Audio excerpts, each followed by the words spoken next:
Welcome to the Lighthouse of Wisdom, where timeless teachings illuminate the path within. Welcome to the Lighthouse of Wisdom. Today, we open the pages of one of the most transformative spiritual works ever written, The Game of Life and How to Play It by Florence Scovel Shinn. This book reveals that life is not a struggle, but a divine game, where your thoughts, words, and beliefs are the moves that shape your destiny. Listen carefully and let these timeless truths awaken the power within you. Don't forget to subscribe to The Lighthouse of Wisdom and let the light of higher understanding guide your path. Now, take a deep breath and let's begin The Game of Life and How to Play It. The Game of Life and How to Play It by Florence Scovel Shinn. Chapter 1. The Game. Most people consider life a battle, but it is not a battle. It is a game. It is a game, however, which cannot be played successfully without the knowledge of spiritual law. And the Old and the New Testaments give the rules of the game with wonderful clearness. Jesus Christ taught that it was a great game of giving and receiving. Whatsoever a man soweth, that shall he also reap. This means that whatever man sends out in word or deed will return to him. What he gives, he will receive. If he gives hate, he will receive hate. If he gives love, he will receive love. If he gives criticism, he will receive criticism. If he lies, he will be lied to. If he cheats, he will be cheated. We are taught also that the imaging faculty plays a leading part in the game of life. Keep thy heart, or imagination, with all diligence, for out of it are the issues of life. This means that what man images, sooner or later externalizes in his affairs.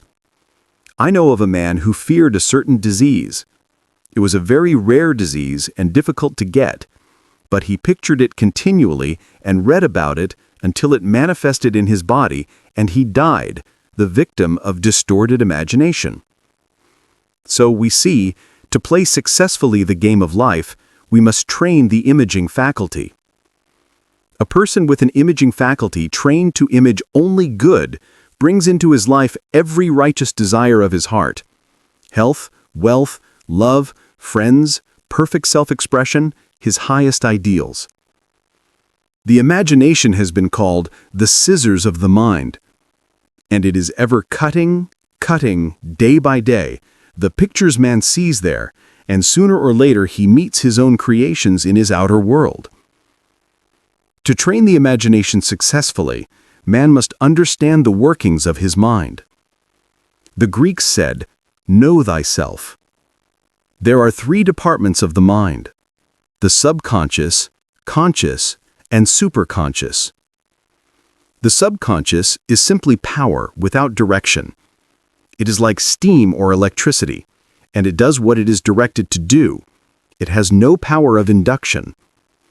Whatever man feels deeply or images clearly is impressed upon the subconscious mind and carried out in minutest detail. For example, a woman I know when a child always made believe she was a widow. She dressed up in black clothes and wore a long black veil. And people thought she was very clever and amusing. She grew up and married a man with whom she was deeply in love. In a short time, he died. And she wore black and a sweeping veil for many years. The picture of herself as a widow was impressed upon the subconscious mind and in due time worked itself out, regardless of the havoc created. The conscious mind has been called mortal or carnal mind. It is the human mind and sees life as it appears to be. It sees death, disaster, sickness, poverty, and limitation of every kind, and it impresses the subconscious.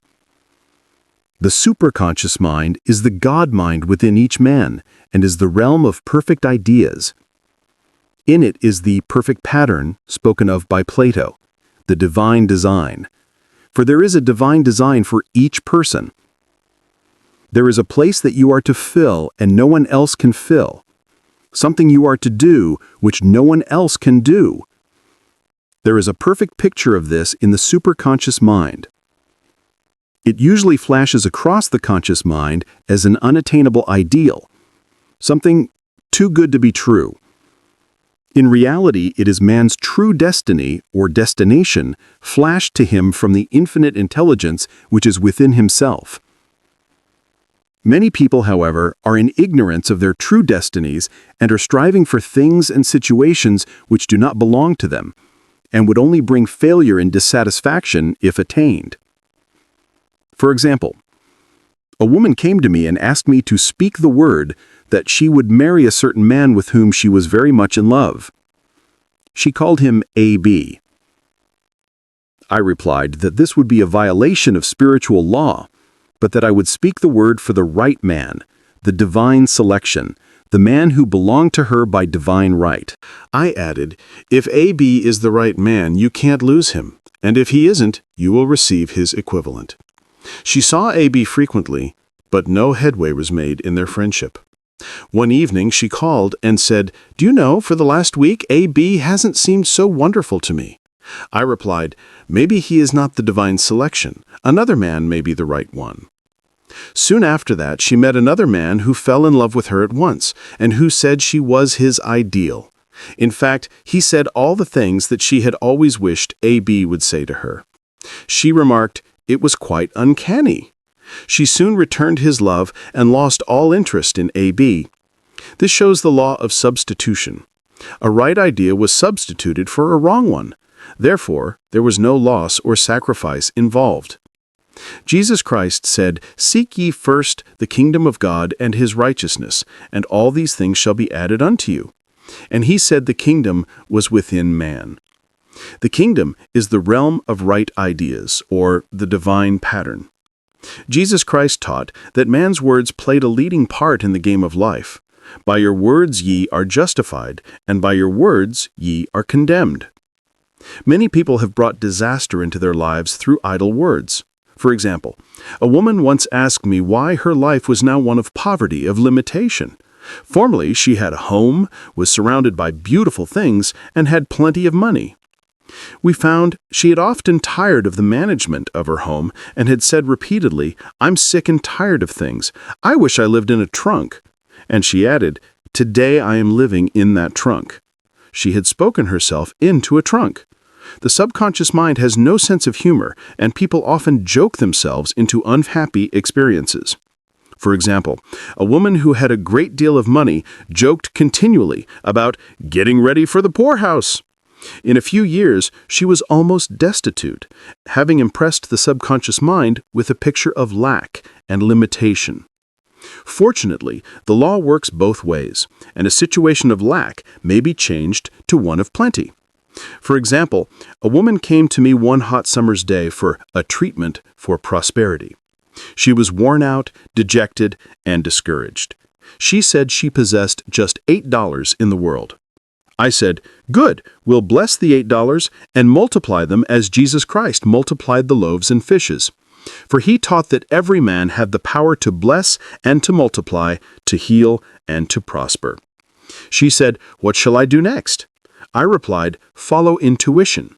Have you a hunch to do anything or to go anywhere?" Intuition means intuition, or to be taught from within.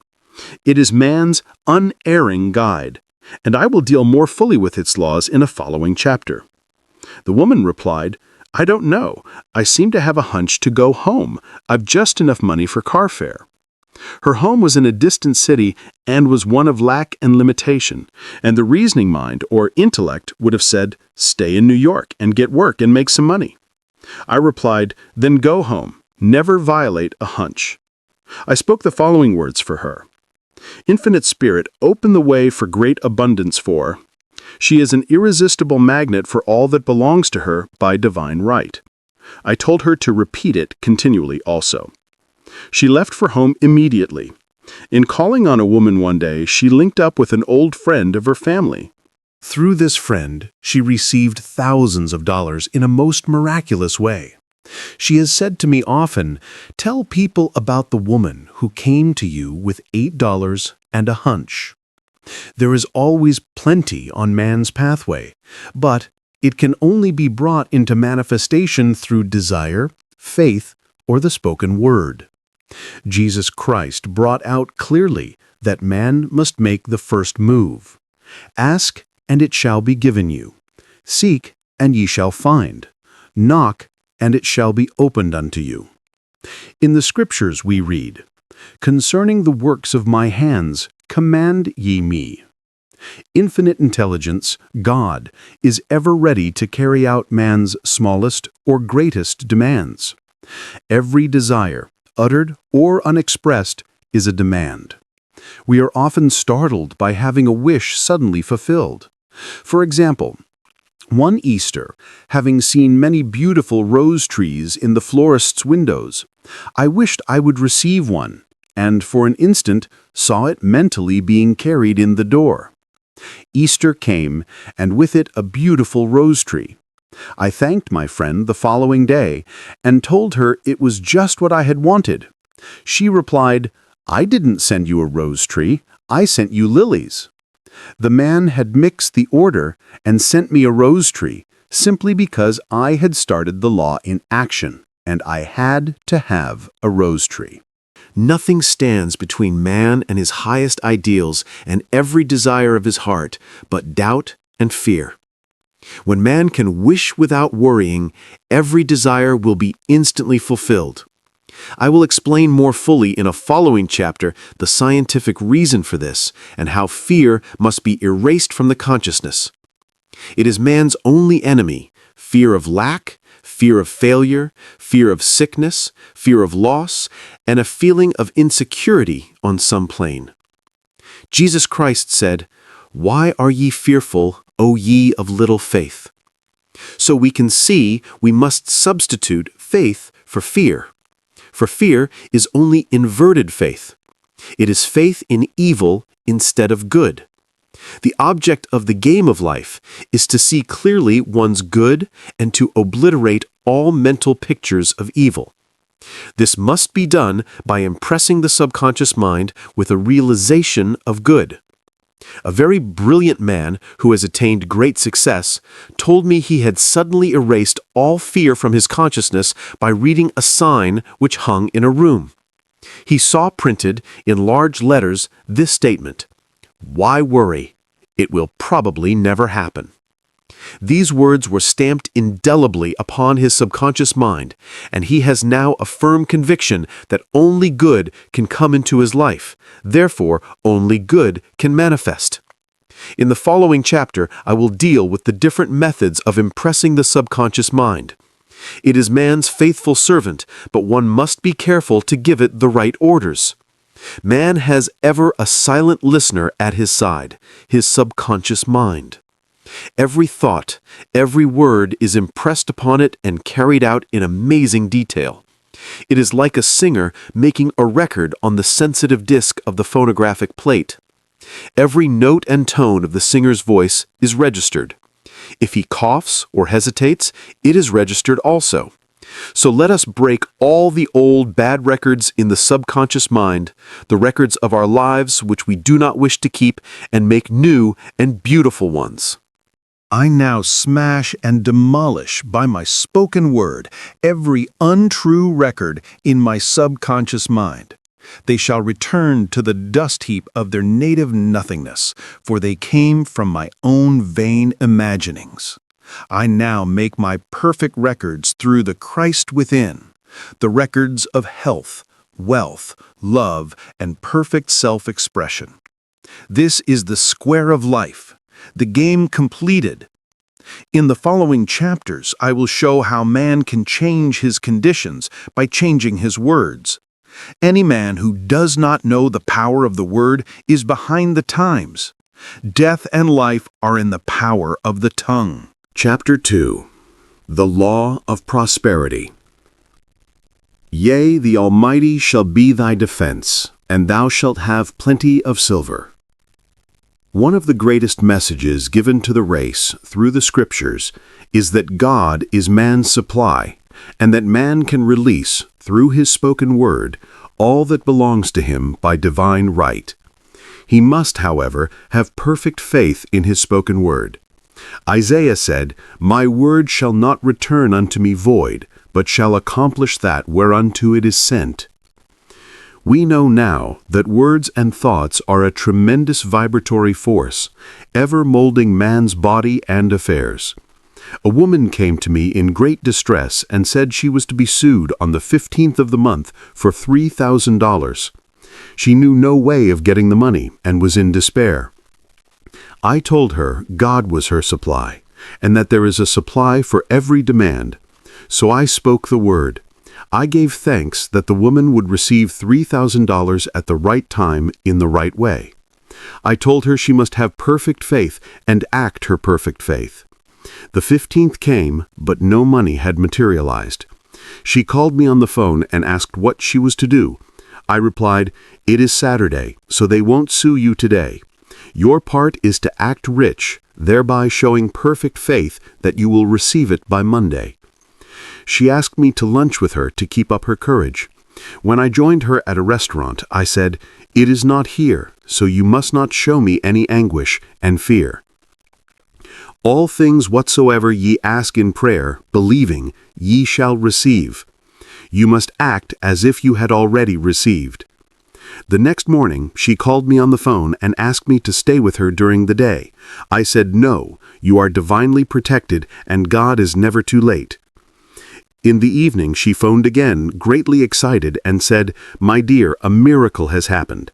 I was sitting in my room this morning when the doorbell rang. I said to the maid, 'Don't let anyone in.' The maid, however, looked out the window and said, 'It's your cousin with the long white beard.' So I said, 'Call him back. I would like to see him.' He was just turning the corner when he heard the maid's voice, and he came back. He talked for about an hour, and just as he was leaving, he said, 'Oh, by the way, how are finances?' I told him I needed the money, and he said, 'Why, my dear, I will give you $3,000 the first of the month.' I didn't like to tell him I was going to be sued. What shall I do? I won't receive it till the first of the month, and I must have it tomorrow." I said, "I'll keep on treating." I said, "Spirit is never too late." I give thanks she has received the money on the invisible plane and that it manifests on time. The next morning, her cousin called her up and said, "Come to my office this morning and I will give you the money." That afternoon, she had $3,000 to her credit in the bank and wrote checks as rapidly as her excitement would permit. If one asks for success and prepares for failure, he will get the situation he has prepared for. For example, a man came to me asking me to speak the word that a certain debt would be wiped out. I found he spent his time planning what he would say to the man when he did not pay his bill, thereby neutralizing my words. He should have seen himself paying the debt. We have a wonderful illustration of this in the Bible, relating to the 3 kings who were in the desert without water for their men and horses. They consulted the prophet Elisha, who gave them this astonishing message, "Thus saith the Lord, Ye shall not see wind, neither shall you see rain, yet make this valley full of ditches." Man must prepare for the thing he has asked for when there isn't the slightest sign of it in sight.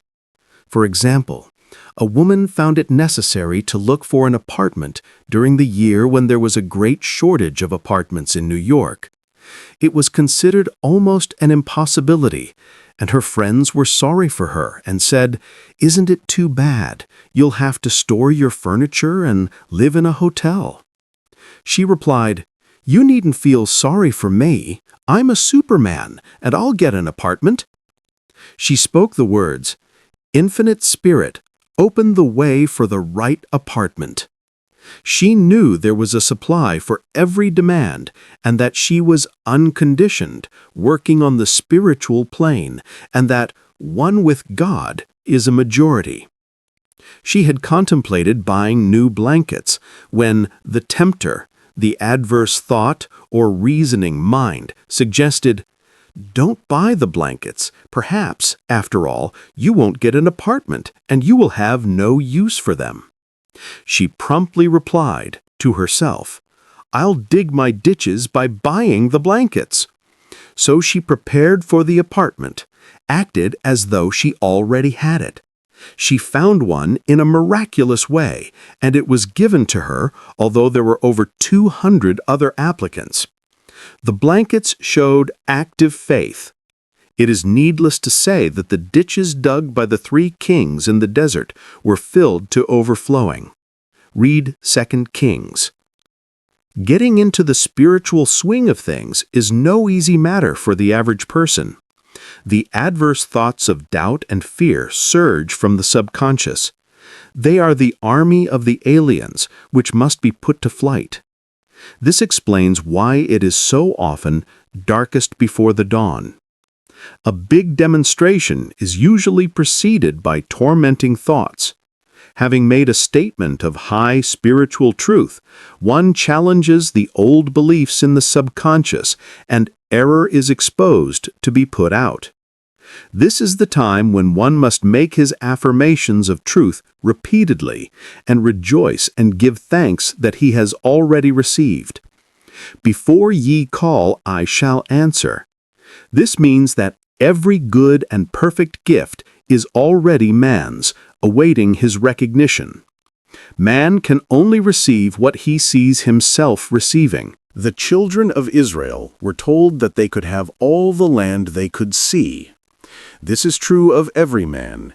He has only the land within his own mental vision.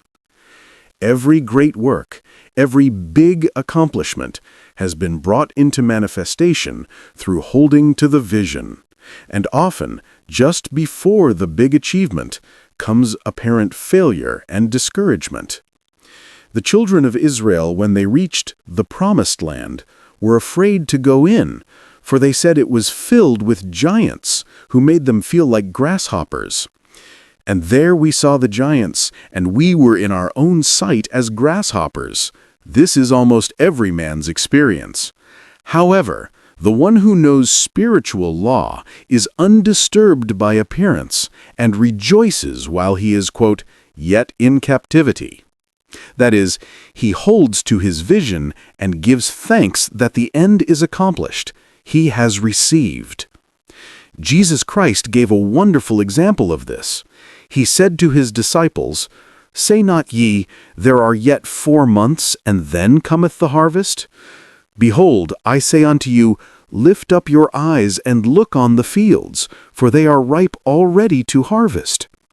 His clear vision pierced the world of matter, and he saw clearly the fourth-dimensional world, things as they really are, perfect and complete in divine mind. So man must ever hold the vision of his journey's end and demand the manifestation of that which he has already received. It may be his perfect health, love, supply, self-expression, home, or friends. They are all finished and perfect ideas registered in divine mind, man's own superconscious mind, and must come through him, not to him. For example, a man came to me asking for treatments for success. It was imperative that he raise within a certain time $50,000 for his business. The time limit was almost up when he came to me in despair. No one wanted to invest in his enterprise, and the bank had flatly refused a loan. I replied, I suppose you lost your temper while at the bank, therefore your power. You can control any situation if you first control yourself. Go back to the bank, I added, and I will treat.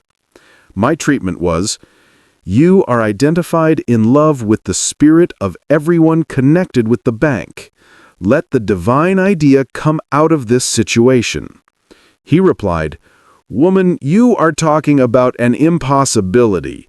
Tomorrow is Saturday. The bank closes at 12, and my train won't get me there until 10, and the time limit is up tomorrow. And anyway, they won't do it. It's too late. I replied, God doesn't need any time and is never too late. With him, all things are possible. I added, I don't know anything about business, but I know all about God. He replied, It all sounds fine when I sit here listening to you, but when I go out, it's terrible. He lived in a distant city, and I did not hear from him for a week. Then came a letter. It read, "You were right. I raised the money and will never again doubt the truth of all that you told me." I saw him a few weeks later, and I said, "What happened? You evidently had plenty of time after all." He replied, "My train was late, and I got there just 15 minutes to 12. I walked into the bank quietly and said, 'I have come for the loan,' and they gave it to me without a question.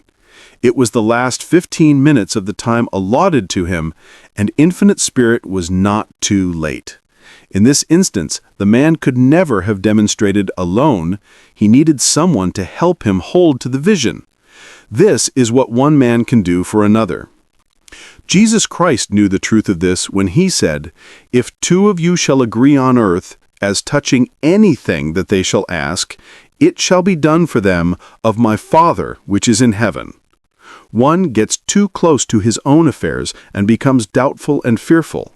The friend, or healer, sees clearly the success, health, or prosperity and never wavers because he is not close to the situation. It is much easier to demonstrate for someone else than for oneself, so a person should not hesitate to ask for help if he feels himself wavering. A keen observer of life once said, "No man can fail if some one person sees him successful." Such is the power of the vision, and many a great man has owed his success to a wife or sister or a friend who believed in him and held without wavering to the perfect pattern.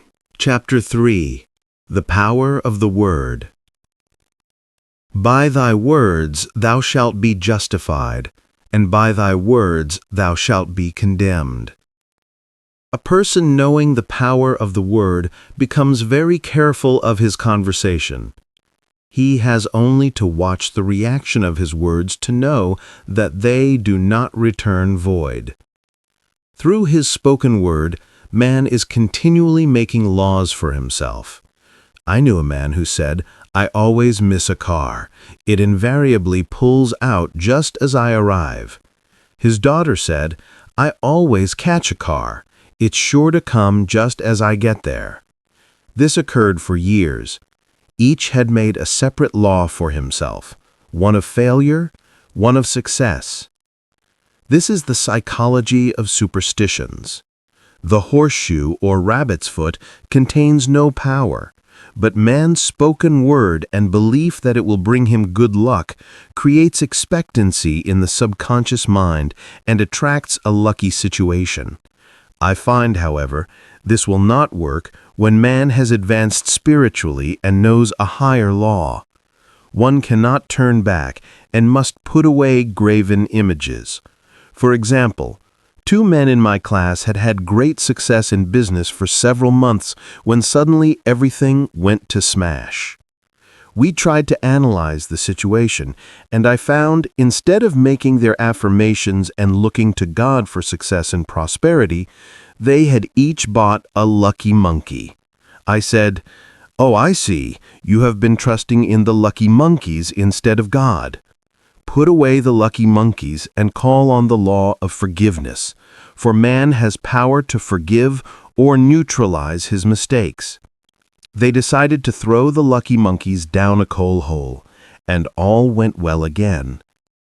This does not mean, however, that one should throw away every lucky ornament or horseshoe about the house, but he must recognize that the power back of it is the one and only power, God, and that the object simply gives him a feeling of expectancy. I was with a friend one day who was in deep despair. In crossing the street, she picked up a horseshoe. Immediately, she was filled with joy and hope. She said God had sent her the horseshoe in order to keep up her courage. It was indeed at that moment about the only thing that could have registered in her consciousness. Her hope became faith, and she ultimately made a wonderful demonstration. I wish to make the point clear that the men previously mentioned were depending on the monkeys alone, while this woman recognized the power back of the horseshoe. I know, in my own case, it took a long while to get out of a belief that a certain thing brought disappointment. If the thing happened, disappointment invariably followed. I found the only way I could make a change in the subconscious was by asserting, there are not two powers. There is only one power, God. Therefore, there are no disappointments, and this thing means a happy surprise. I noticed a change at once, and happy surprises commenced coming my way. I have a friend who said nothing could induce her to walk under a ladder. I said, if you are afraid, you are giving in to a belief in two powers, good and evil, instead of one. As God is absolute, there can be no opposing power, unless man makes the false law of evil for himself. To show you believe in only one power, God, and that there is no power or reality in evil, walk under the next ladder you see. Soon after, she went to her bank. She wished to open her box in the safety deposit vault, and there stood a ladder on her pathway. It was impossible to reach the box without passing under the ladder. She quailed with fear and turned back. She could not face the lion on her pathway. However, when she reached the street, my words rang in her ears, and she decided to return and walk under it. It was a big moment in her life, for ladders had held her in bondage for years. She retraced her steps to the vault, and the ladder was no longer there. This so often happens. If one is willing to do a thing he is afraid to do, he does not have to. It is the law of non-resistance, which is so little understood. Someone has said that courage contains genius and magic. Face a situation fearlessly, and there is no situation to face. It falls away of its own weight. The explanation is that fear attracted the ladder on the woman's pathway, and fearlessness removed it. Thus the invisible forces are ever working for man who is always pulling the strings himself, though he does not know it. Owing to the vibratory power of words, whatever man voices he begins to attract. People who continually speak of disease invariably attract it. After man knows the truth, he cannot be too careful of his words. For example, I have a friend who often says on the phone, "Do come to see me and have a nice old-fashioned chat." This old-fashioned chat means an hour of about 500 to 1,000 destructive words, the principal topics being loss, lack, failure, and sickness. I reply, "No, I thank you. I've had enough old-fashioned chats in my life. They are too expensive. But I will be glad to have a new-fashioned chat and talk about what we want, not what we don't want." There is an old saying that man only dares use his words for three purposes: to heal, bless, or prosper. What man says of others will be said of him, and what he wishes for another, he is wishing for himself. Curses, like chickens, come home to roost. If a man wishes someone bad luck, he is sure to attract bad luck himself. If he wishes to aid someone to success, he is wishing and aiding himself to success. The body may be renewed and transformed through the spoken word and clear vision, and disease be completely wiped out of the consciousness. The metaphysician knows that all disease has a mental correspondence, and in order to heal the body, one must first heal the soul. The soul is the subconscious mind, and it must be saved from wrong thinking. In the 23rd Psalm, we read, "He restoreth my soul." This means that the subconscious mind, or soul, must be restored with the right ideas, and the mystical marriage is the marriage of the soul and the spirit, or the subconscious and superconscious mind. They must be one. When the subconscious is flooded with the perfect ideas of the superconscious, God and man are one. I and the Father are one. That is, he is one with the realm of perfect ideas. He is the man made in God's likeness and image, imagination, and is given power and dominion over all created things, his mind, body, and affairs. It is safe to say that all sickness and unhappiness come from the violation of the law of love. "A new commandment I give unto you, love one another." And in the game of life, love or goodwill takes every trick. For example, a woman I know had for years an appearance of a terrible skin disease. The doctors told her it was incurable, and she was in despair. She was on the stage, and she feared she would soon have to give up her profession, and she had no other means of support. She, however, procured a good engagement, and on the opening night made a great hit. She received flattering notices from the critics and was joyful and elated. The next day, she received a notice of dismissal. A man in the cast had been jealous of her success and had caused her to be sent away. She felt hatred and resentment taking complete possession of her, and she cried out, "Oh God, don't let me hate that man." That night she worked for hours in the silence. She said, "I soon came into a very deep silence. I seemed to be at peace with myself, with the man, and with the whole world. I continued this for 2 following nights, and on the 3rd day I found I was healed completely of the skin disease." In asking for love or goodwill, she had fulfilled the law, for love is the fulfilling of the law. And the disease, which came from subconscious resentment, was wiped out. Continual criticism produces rheumatism, as critical, inharmonious thoughts cause unnatural deposits in the blood, which settle in the joints. False growths are caused by jealousy, hatred, unforgiveness, fear, etc. Every disease is caused by a mind not at ease. I said once in my class, "There is no use asking anyone, 'What's the matter with you?' We might just as well say, 'Who's the matter with you?'" Unforgiveness is the most prolific cause of disease. It will harden arteries or liver and affect the eyesight. In its train are endless ills. I called on a woman one day who said she was ill from having eaten a poisoned oyster. I replied, "Oh no, the oyster was harmless. You poisoned the oyster. Who's the matter with you?" She answered, "Oh, about 19 people." She had quarreled with 19 people and had become so inharmonious that she attracted the wrong oyster. Any inharmony on the external indicates there is mental inharmony. As the within, so the without.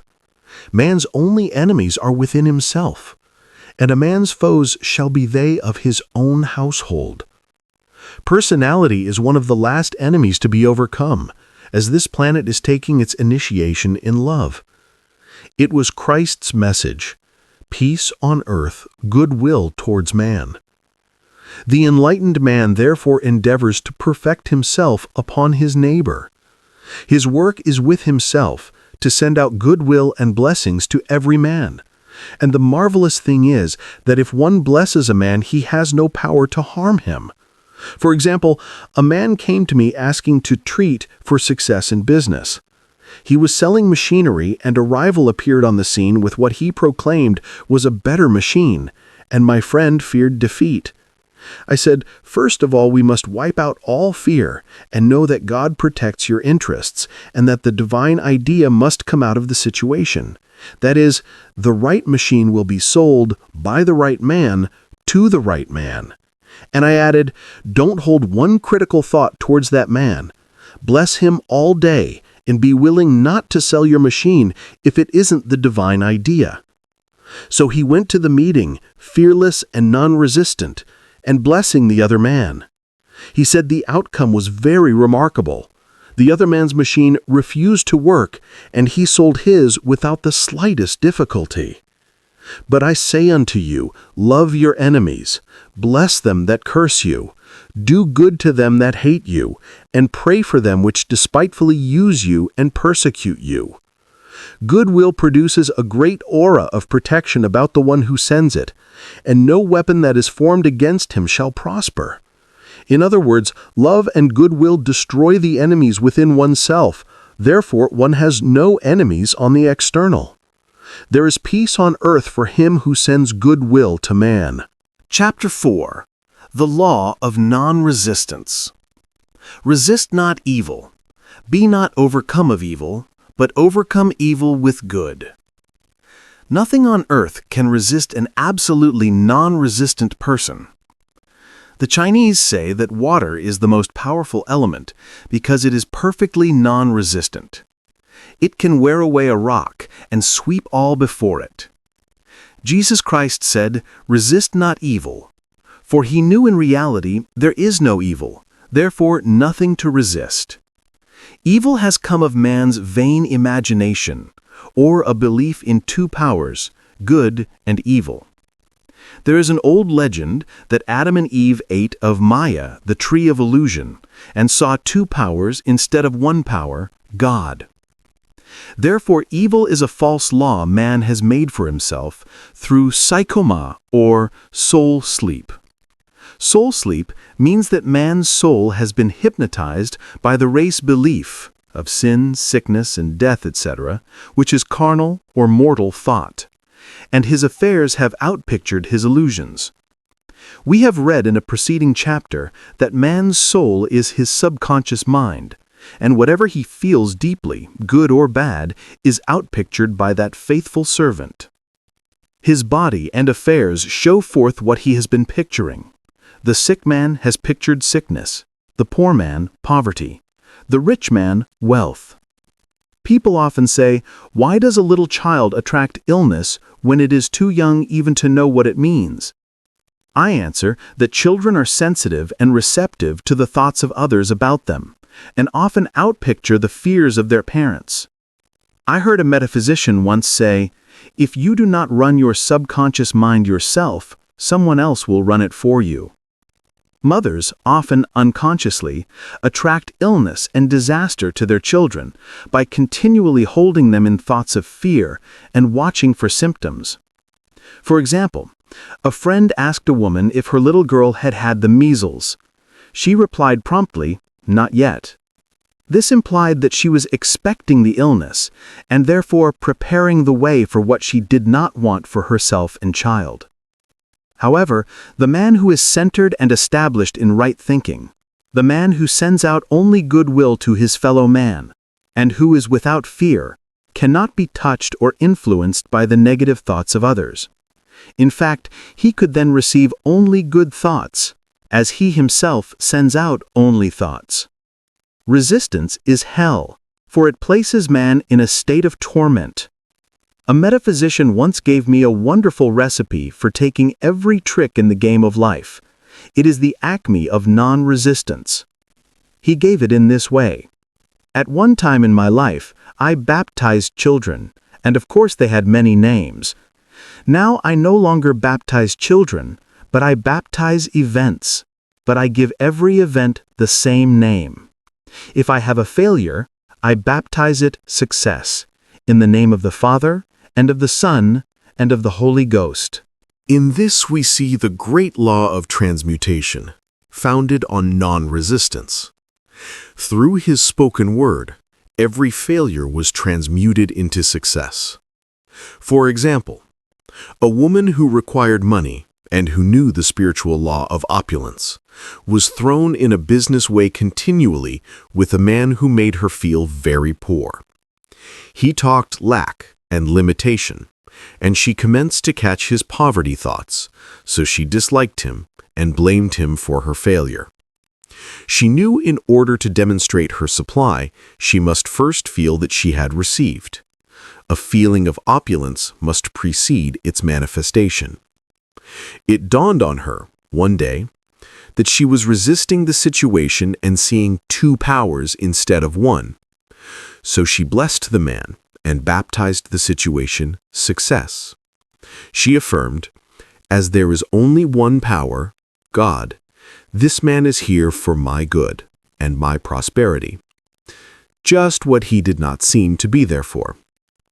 Soon after that she met, through this man, a woman who gave her for a service rendered several $1,000s, and the man moved to a distant city and faded harmoniously from her life.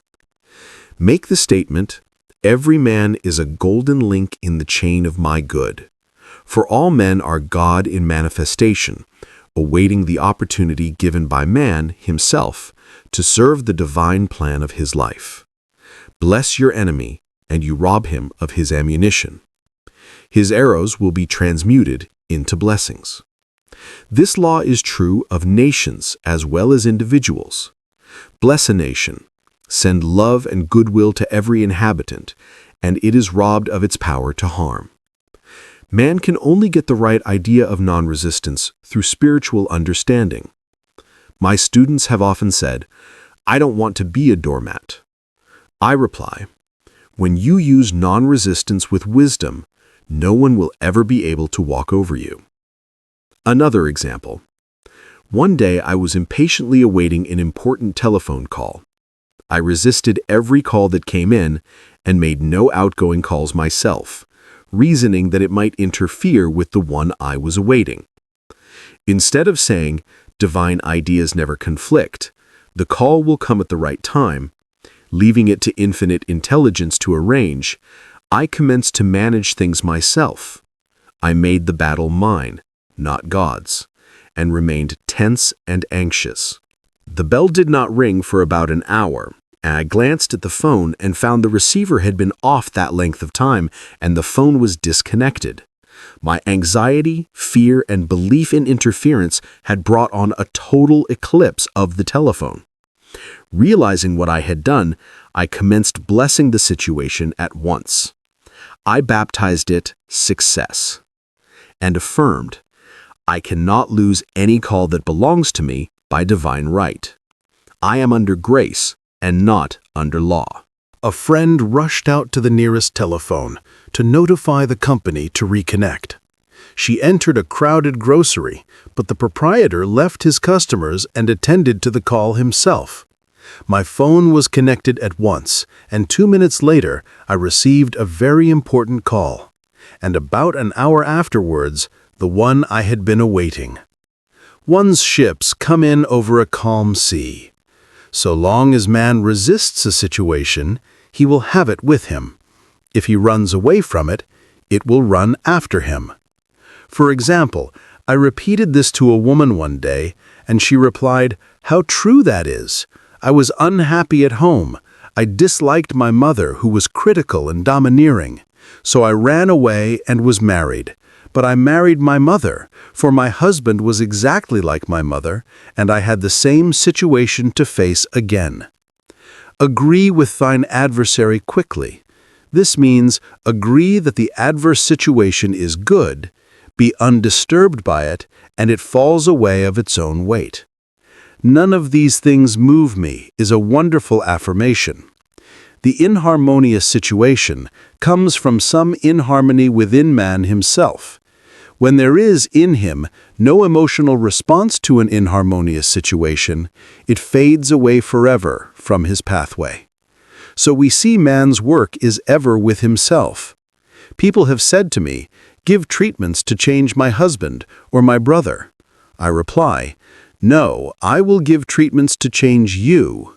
When you change, your husband and your brother will change." One of my students was in the habit of lying.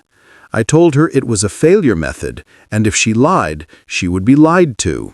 She replied, "I don't care. I can't possibly get along without lying." One day she was speaking on the phone to a man with whom she was very much in love. She turned to me and said, "I don't trust him. I know he's lying to me." I replied, "Well, you lie yourself, so someone has to lie to you, and you may be sure it will be just the person you want the truth from." Sometime after that, I saw her, and she said, "I'm cured of lying." I questioned, "What cured you?" She replied, "I have been living with a woman who lied worse than I did. One is often cured of his faults by seeing them in others. Life is a mirror, and we find only ourselves reflected in our associates.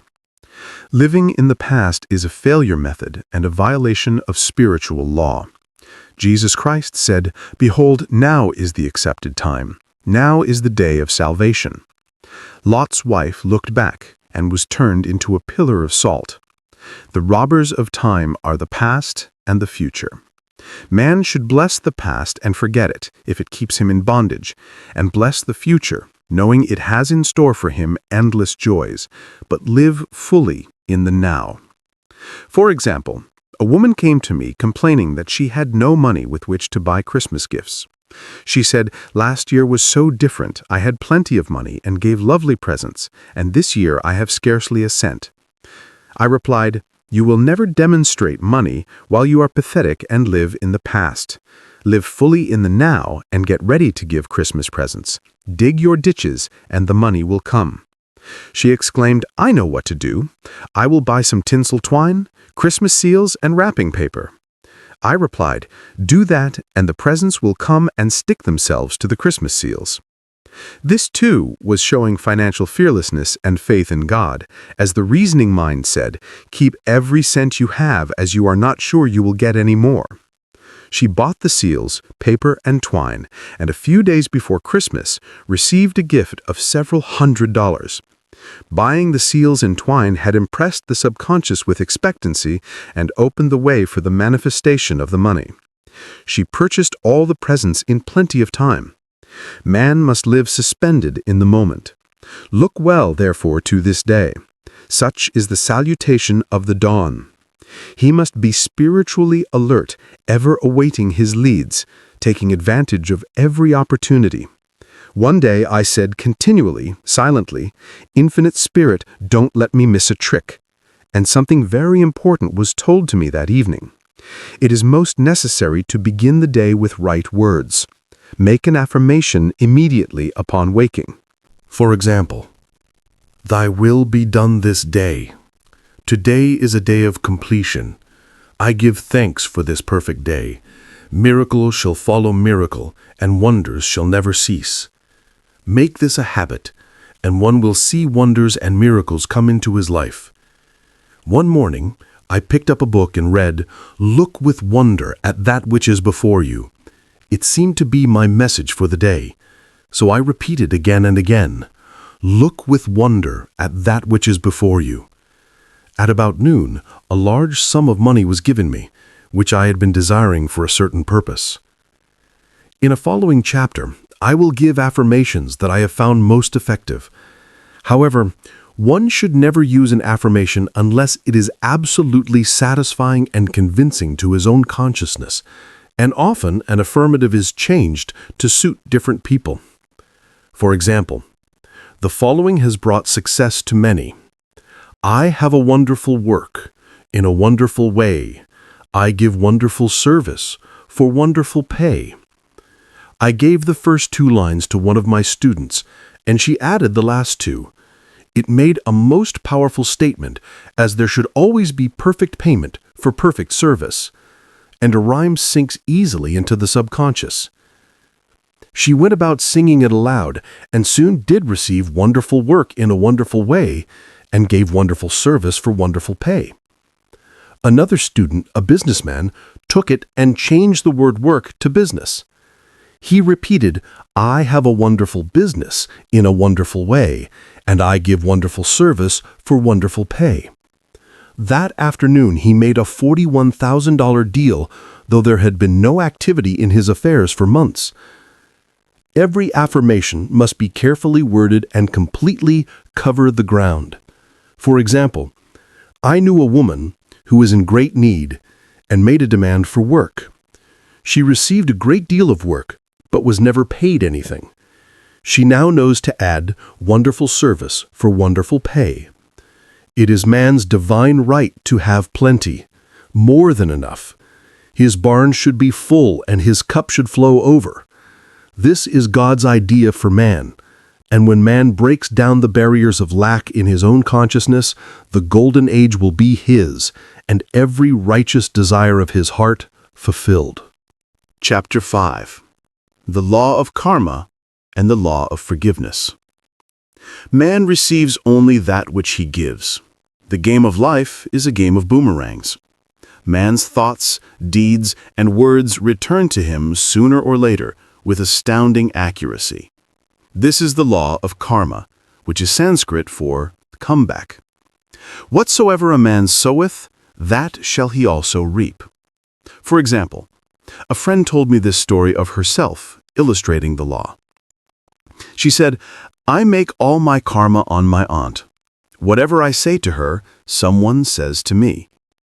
I am often irritable at home, and one day said to my aunt, who was talking to me during dinner, "No more talk, I wish to eat in peace."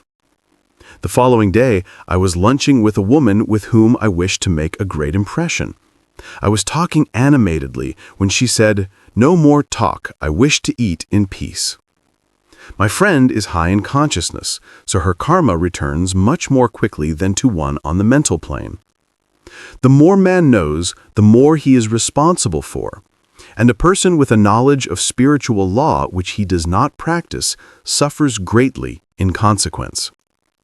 The fear of the Lord, law, is the beginning of wisdom. If we read the word Lord, law, it will make many passages in the Bible much clearer. "Vengeance is mine, I will repay, saith the Lord." Law. It is the law which takes vengeance, not God. God sees man perfect, created in his own image, and given power and dominion. This is the perfect idea of man, registered in divine mind, awaiting man's recognition. For man can only be what he sees himself to be, and only attain what he sees himself attaining. Nothing ever happens without an onlooker is an ancient saying. Man sees first his failure or success, his joy or sorrow, before it swings into visibility from the scenes set in his own imagination. We have observed this in the mother picturing disease for her child, or a woman seeing success for her husband. Jesus Christ said, "And ye shall know the truth, and the truth shall make you free." So we see freedom from all unhappy conditions comes through knowledge, a knowledge of spiritual law. Obedience precedes authority, and the law obeys man when he obeys the law. The law of electricity must be obeyed before it becomes man's servant. When handled ignorantly, it becomes man's deadly foe. So with the laws of mind. For example, a woman with a strong personal will wished she owned a house which belonged to an acquaintance, and she often made mental pictures of herself living in the house. In the course of time, the man died and she moved into the house. Several years afterwards, coming into the knowledge of spiritual law, she said to me, "Do you think I had anything to do with that man's death?" I replied, "Yes, your desire was so strong, everything made way for it. But you paid your karmic debt. Your husband, whom you loved devotedly, died soon after, and the house was a white elephant on your hands for years. The original owner, however, could not have been affected by her thoughts had he been positive in the truth, nor her husband, but they were both under karmic law. The woman should have said, feeling the great desire for the house, 'Infinite intelligence, give me the right house equally as charming as this, the house which is mine by divine right.' The divine selection would have given perfect satisfaction and brought good to all. The divine pattern is the only safe pattern to work by. Desire is a tremendous force and must be directed in the right channels or chaos ensues. In demonstrating, the most important step is the first step, to ask aright. Man should always demand only that which is his by divine right. The divine selection would have given perfect satisfaction and brought good to all. The divine pattern is the only safe pattern to work by. Desire is a tremendous force and must be directed in the right channels, or chaos ensues. In demonstrating, the most important step is the first step, to ask aright. Man should always demand only that which is his by divine right. To go back to the illustration, had the woman taken this attitude, "If this house I desire is mine, I cannot lose it. If it is not, give me its equivalent," the man might have decided to move out, harmoniously, had it been the divine selection for her, or another house would have been substituted. Anything forced into manifestation through personal will is always ill-got and has ever bad success. Man is admonished, "My will be done, not thine." And the curious thing is, man always gets just what he desires when he does relinquish personal will, thereby enabling infinite intelligence to work through him. Stand ye still and see the salvation of the Lord. Law. For example, a woman came to me in great distress. Her daughter had determined to take a very hazardous trip, and the mother was filled with fear. She said she had used every argument, had pointed out the dangers to be encountered, and forbidden her to go. But the daughter became more and more rebellious and determined. I said to the mother, "You are forcing your personal will upon your daughter, which you have no right to do, and your fear of the trip is only attracting it, for man attracts what he fears." I added, "Let go and take your mental hands off. Put it in God's hands and use this statement.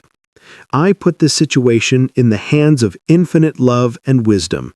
If this trip is the divine plan, I bless it and no longer resist. But if it is not divinely planned, I give thanks that it is now dissolved and dissipated." A day or two after that, her daughter said to her, "Mother, I have given up the trip," and the situation returned to its native nothingness. It is learning to stand still which seems so difficult for man. I will deal more fully with this law in the chapter on non-resistance. I will give another example of sowing and reaping, which came in the most curious way. A woman came to me saying she had received a counterfeit $20 bill given to her at the bank. She was much disturbed, for, she said, the people at the bank will never acknowledge their mistake. I replied, "Let us analyze the situation and find out why you attracted it." She thought a few moments and exclaimed, "I know it. I sent a friend a lot of stage money just for a joke." So the law had sent her some stage money, for it doesn't know anything about jokes. I said, "Now we will call on the law of forgiveness and neutralize the situation." Christianity is founded upon the law of forgiveness. Christ has redeemed us from the curse of the karmic law, and the Christ within each man is his Redeemer and salvation from all inharmonious conditions. So I said, "Infinite Spirit, we call on the law of forgiveness and give thanks that she is under grace and not under law and cannot lose this $20, which is hers by divine right. Now," I said, "go back to the bank and tell them fearlessly that it was given you there by mistake."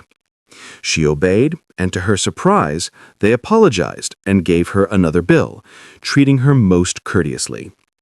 So knowledge of the law gives man power to rub out his mistakes. Man cannot force the external to be what he is not.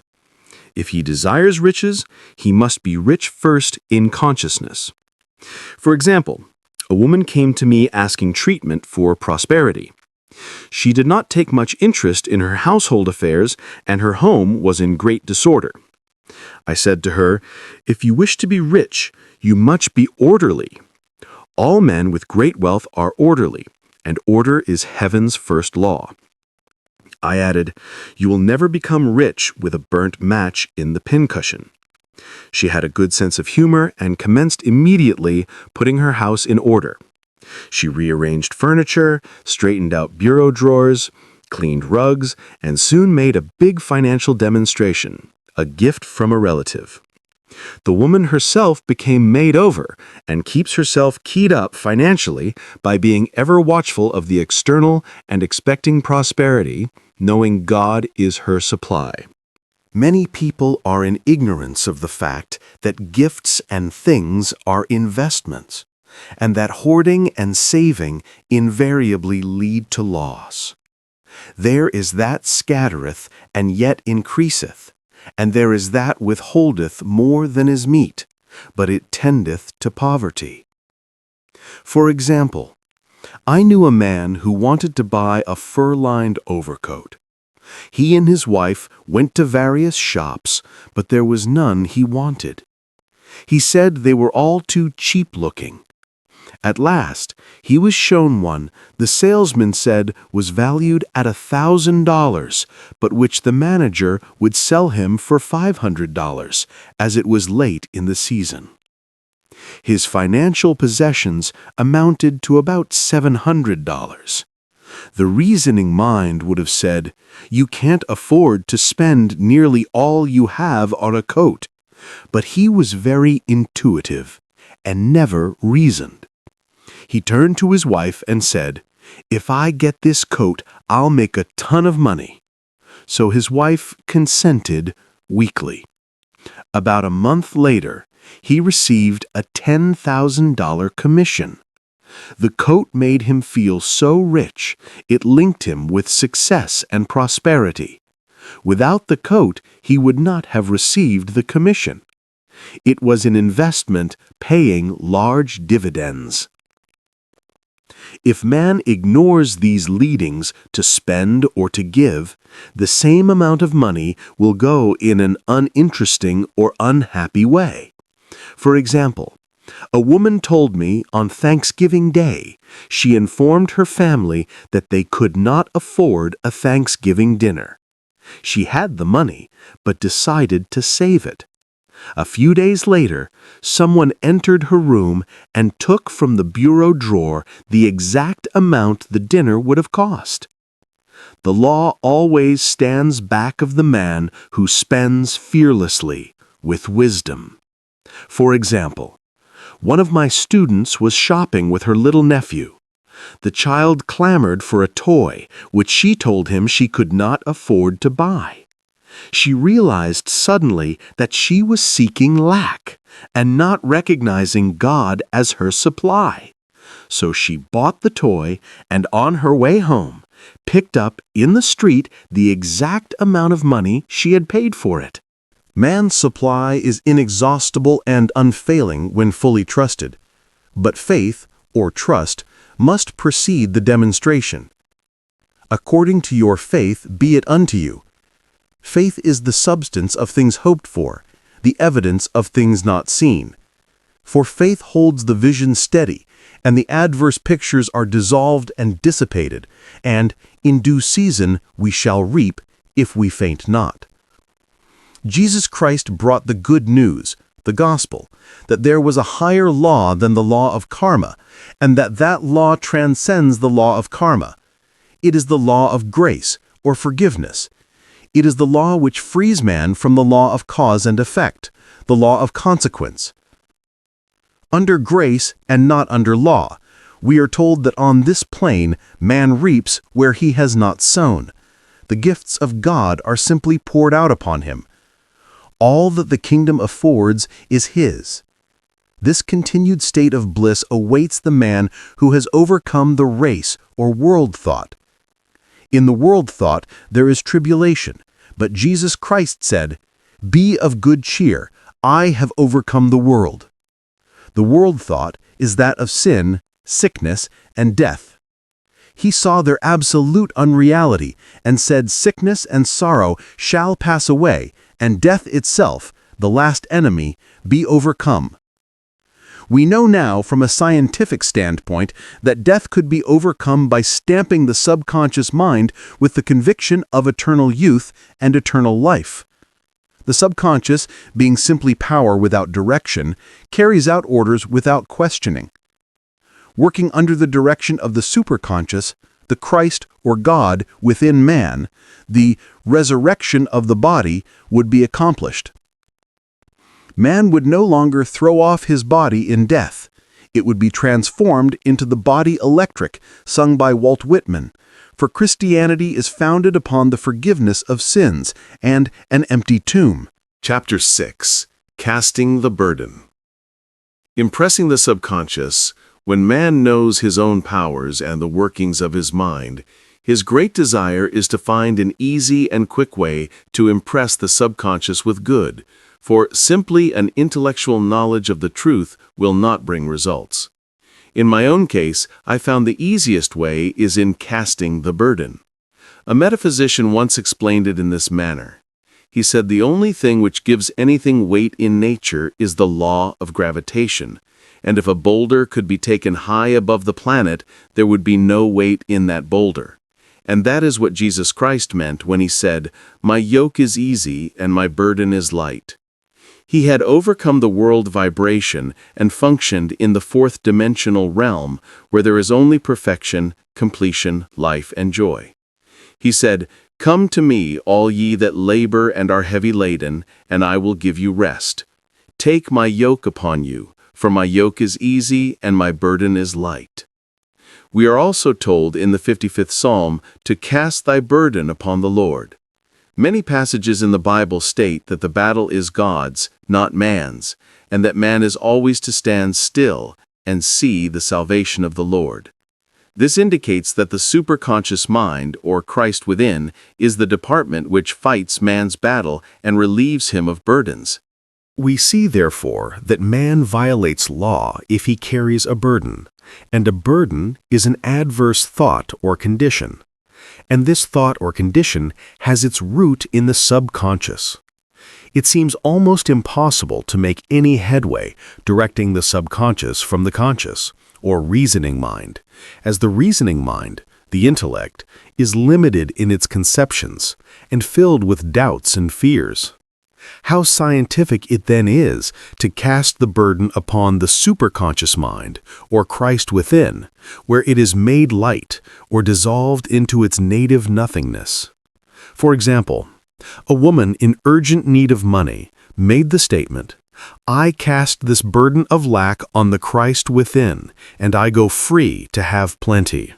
The belief in lack was her burden, and as she cast it upon the Christ within, the superconscious flooded the subconscious with its belief of plenty, and an avalanche of supply was the result.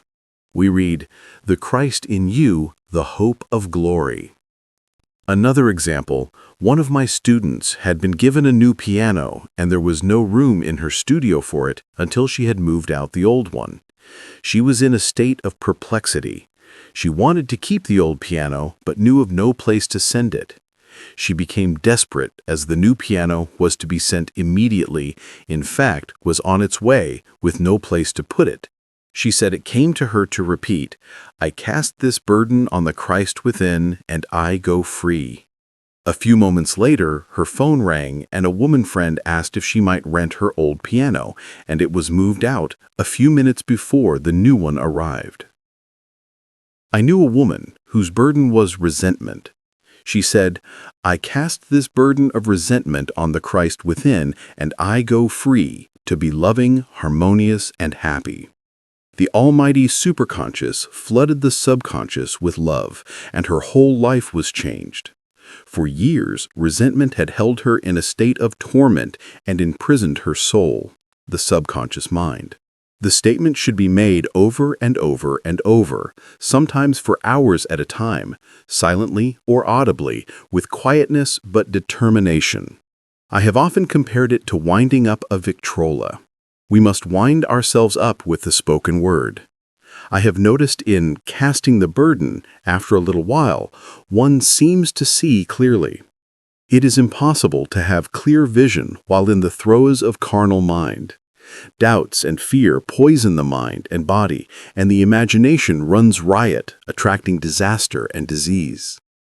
In steadily repeating the affirmation, "I cast this burden on the Christ within and go free," the vision clears, and with it a feeling of relief, and sooner or later comes the manifestation of good, be it health, happiness, or supply. One of my students once asked me to explain the darkness before the dawn. I referred in a preceding chapter to the fact that often before the big demonstration, everything seems to go wrong and deep depression clouds the consciousness. It means that out of the subconscious are rising the doubts and fears of the ages. These old derelicts of the subconscious rise to the surface to be put out. It is then that man should clap his cymbals, like Jehoshaphat, and give thanks that he is saved, even though he seems surrounded by the enemy, the situation of lack or disease. The student continued, "How long must one remain in the dark?" And I replied, "Until one can see in the dark." And casting the burden enables one to see in the dark. In order to impress the subconscious, active faith is always essential. Faith without works is dead. In these chapters, I have endeavored to bring out this point. Jesus Christ showed active faith when he commanded the multitude to sit down on the ground before he gave thanks for the loaves and the fishes. I will give another example showing how necessary this step is. In fact, active faith is the bridge over which man passes to his promised land. Through misunderstanding, a woman had been separated from her husband, whom she loved deeply. He refused all offers of reconciliation and would not communicate with her in any way. Coming into the knowledge of spiritual law, she denied the appearance of separation. She made this statement, "There is no separation in divine mind. Therefore, I cannot be separated from the love and companionship which are mine by divine right." She showed active faith by arranging a place for him at the table every day, thereby impressing the subconscious with a picture of his return. Over a year passed, but she never wavered, and one day he walked in. The subconscious is often impressed through music. Music has a fourth-dimensional quality and releases the soul from imprisonment. It makes wonderful things seem possible and easy of accomplishment. I have a friend who uses her Victrola daily for this purpose. It puts her in perfect harmony and releases the imagination. Another woman often dances while making her affirmations. The rhythm and harmony of music and motion carry her words forth with tremendous power. The student must remember also not to despise the day of small things. Invariably, before a demonstration, come signs of land. Before Columbus reached America, he saw birds and twigs, which showed him land was near. So it is with a demonstration, but often the student mistakes it for the demonstration itself and is disappointed. For example, a woman had spoken the word for a set of dishes. Not long afterwards, a friend gave her a dish which was old and cracked. She came to me and said, "Well, I asked for a set of dishes, and all I got was a cracked plate." I replied, "The plate was only signs of land. It shows your dishes are coming. Look upon it as birds and seaweed." And not long afterwards, the dishes came. Constantly making believe impresses the subconscious. If one makes believe he is rich and makes believe he is successful, in due time he will reap. Children are always making believe, and except ye be converted and become as little children, ye shall not enter the kingdom of heaven. For example, I know of a woman who was very poor, but no one could make her feel poor. She earned a small amount of money from rich friends who constantly reminded her of her poverty and to be careful and saving. Regardless of their admonitions, she would spend all her earnings on a hat, or make someone a gift, and be in a rapturous state of mind. Her thoughts were always centered on beautiful clothes and rings and things, but without envying others. She lived in the world of the wondrous, and only riches seemed real to her. Before long, she married a rich man, and the rings and things became visible. I do not know whether the man was the divine selection, but opulence had to manifest in her life, as she had imaged only opulence. There is no peace or happiness for man until he has erased all fear from the subconscious. Fear is misdirected energy and must be redirected or transmuted into faith. Jesus Christ said, "Why are ye fearful, O ye of little faith? All things are possible to him that believeth." I am asked so often by my students, how can I get rid of fear? I reply, by walking up to the thing you were afraid of. The lion takes its fierceness from your fear. Walk up to the lion, and he will disappear. Run away, and he runs after you. I have shown in previous chapters how the lion of lack disappeared when the individual spent money fearlessly, showing faith that God was his supply and therefore unfailing. Many of my students have come out of the bondage of poverty and are now bountifully supplied through losing all fear of letting money go out.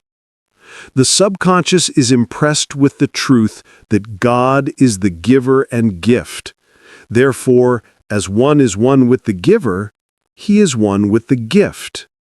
A splendid statement is, I now thank God the giver for God the gift.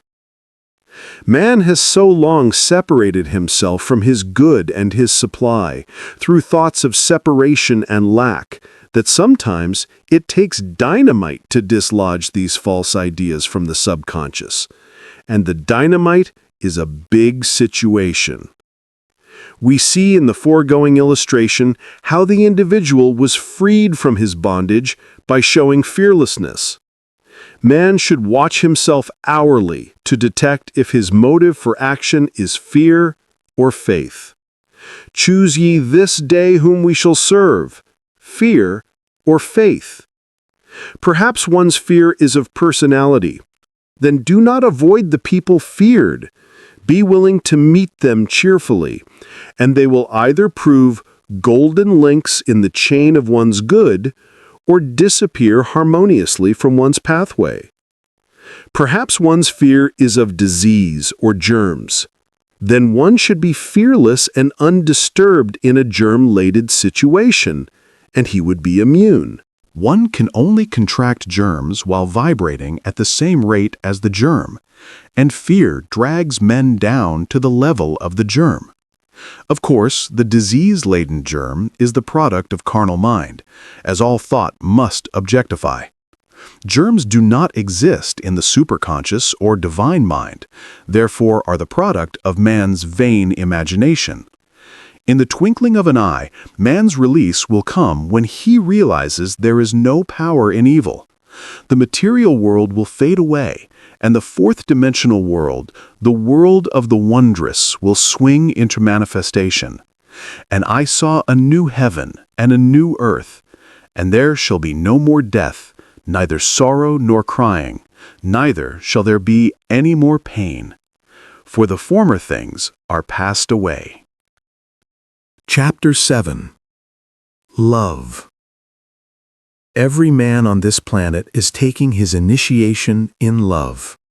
A new commandment I give unto you, that ye love one another.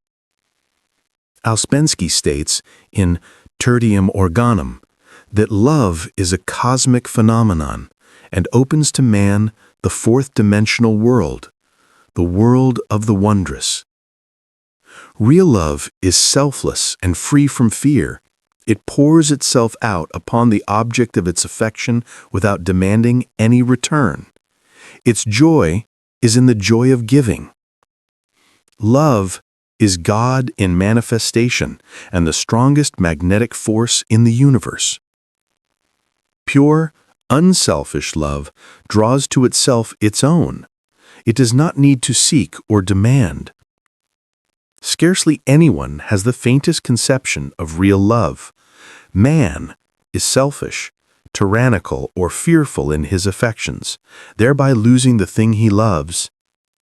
Jealousy is the worst enemy of love, for the imagination runs riot, seeing the loved one attracted to another, and invariably these fears objectify if they are not neutralized. For example, a woman came to me in deep distress. The man she loved had left her for other women and said he never intended to marry her. She was torn with jealousy and resentment and said she hoped he would suffer as he had made her suffer, and added, "How could he leave me when I loved him so much?" I replied, "You are not loving that man, you are hating him," and added, "You can never receive what you have never given. Give a perfect love, and you will receive a perfect love. Perfect yourself on this man. Give him a perfect, unselfish love, demanding nothing in return. Do not criticize or condemn, and bless him wherever he is." She replied, No, I won't bless him unless I know where he is." "Well," I said, "that is not real love. When you send out real love will return to you, either from this man or his equivalent. For if this man is not the divine selection, you will not want him. As you are one with God, you are one with the love which belongs to you by divine right." Several months passed, and matters remained about the same, but she was working conscientiously with herself. I said, "When you are no longer disturbed by his cruelty, he will cease to be cruel, as you are attracting it through your own emotions."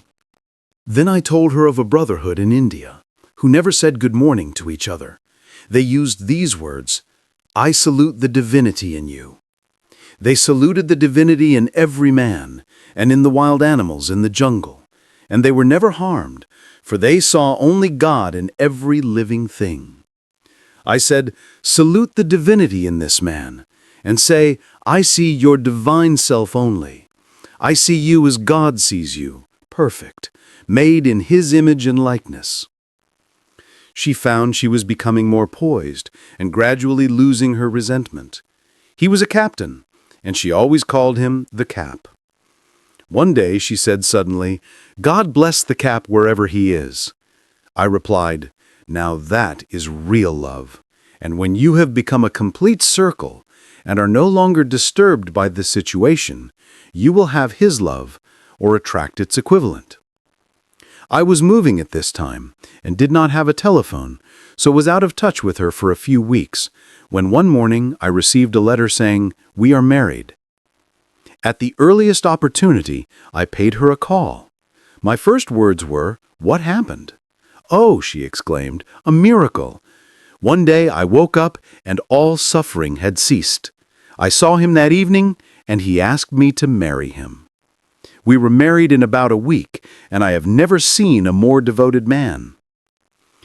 There is an old saying, "No man is your enemy, no man is your friend, every man is your teacher."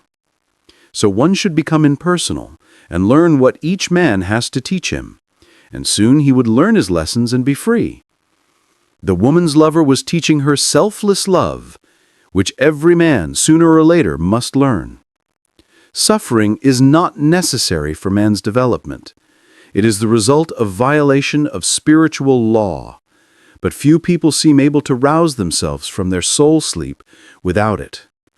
When people are happy, they usually become selfish, and automatically the law of karma is set in action. Man often suffers loss through lack of appreciation. I knew a woman who had a very nice husband, but she said often, "I don't care anything about being married, but that is nothing against my husband. I'm simply not interested in married life." She had other interests and scarcely remembered she had a husband. She only thought of him when she saw him. One day her husband told her he was in love with another woman and left. She came to me in distress and resentment. I replied, "It is exactly what you spoke the word for. You said you didn't care anything about being married, so the subconscious worked to get you unmarried." She said, "Oh yes, I see. People get what they want and then feel very much hurt."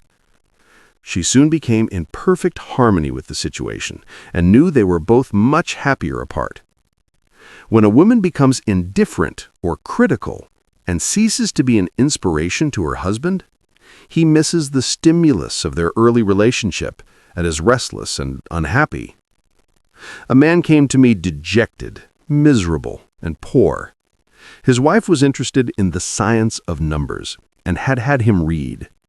It seems the report was not very favorable, for he said, "My wife says I'll never amount to anything because I'm a 2. I replied, "I don't care what your number is. You are a perfect idea in divine mind, and we will demand the success and prosperity which are already planned for you by that infinite intelligence."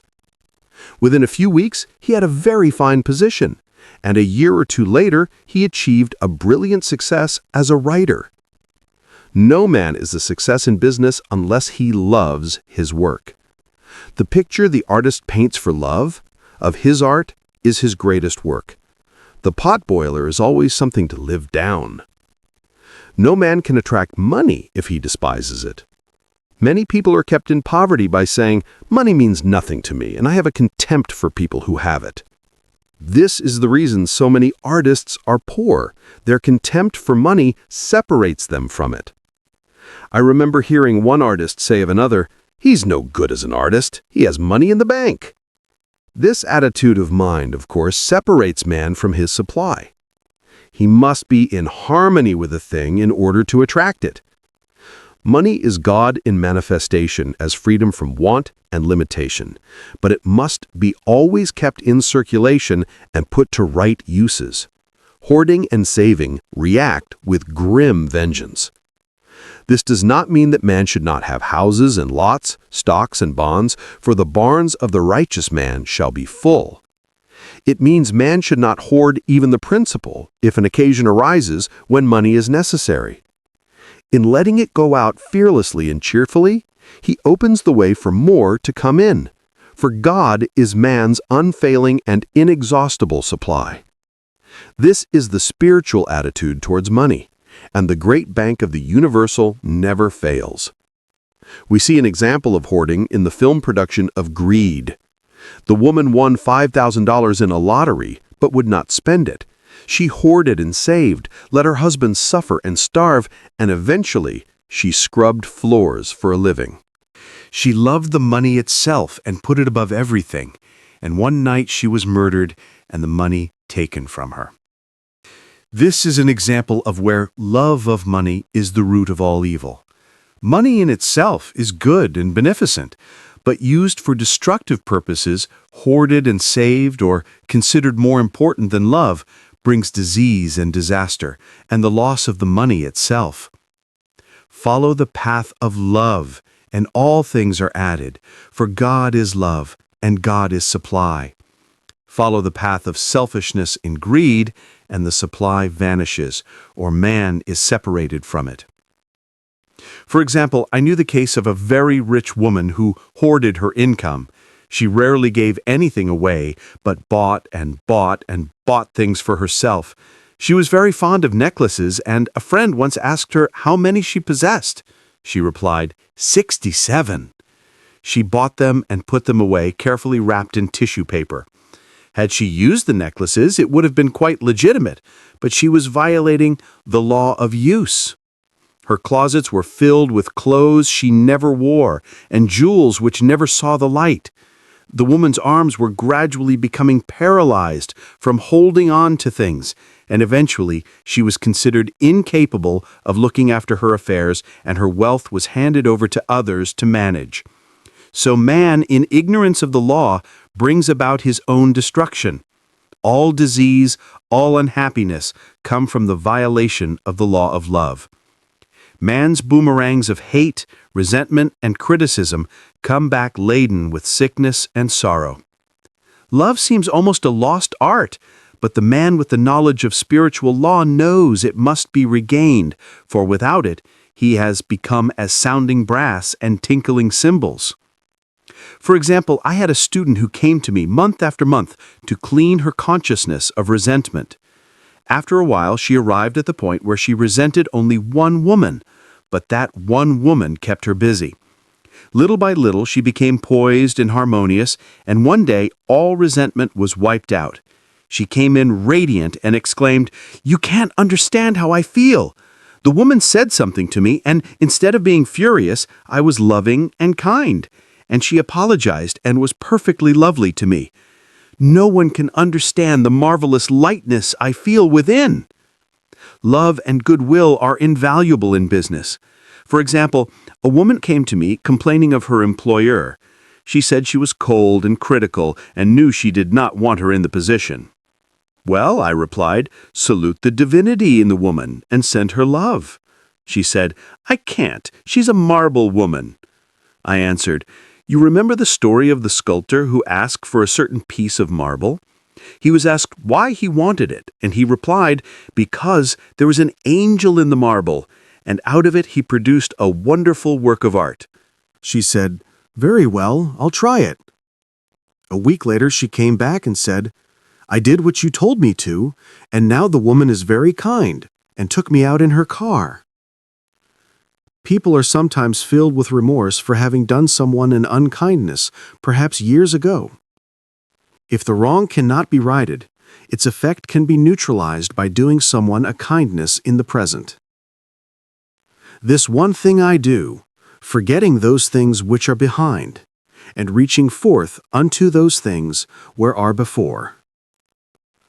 Sorrow, regret, and remorse tear down the cells of the body and poison the atmosphere of the individual. A woman said to me in deep sorrow, "Treat me to be happy and joyous, for my sorrow makes me so irritable with the members of my family that I keep making more karma." I was asked to treat a woman who was mourning for her daughter. I denied all belief in loss and separation, and affirmed that God was the woman's joy, love, and peace.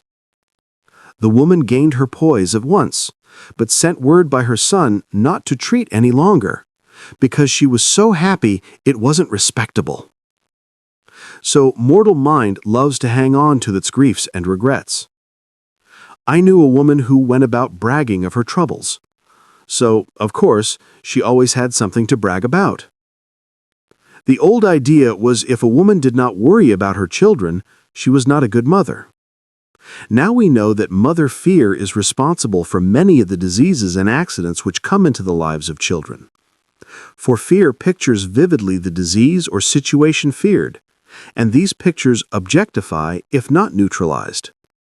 Happy is the mother who can say sincerely that she puts her child in God's hands and knows, therefore, that he is divinely protected. She in this way throws about him a great aura of protection. For example, a woman awoke suddenly in the night, feeling her brother was in great danger. Instead of giving in to her fears, she commenced making statements of truth, saying, "Man is a perfect idea in divine mind, and is always in his right place. Therefore, my brother is in his right place, and is divinely protected." The next day she found that her brother had been in close proximity to an explosion in a mine, but had miraculously escaped. So man is his brother's keeper, in thought, and every man should know that the thing he loves dwells in the secret place of the Most High, and abides under the shadow of the Almighty.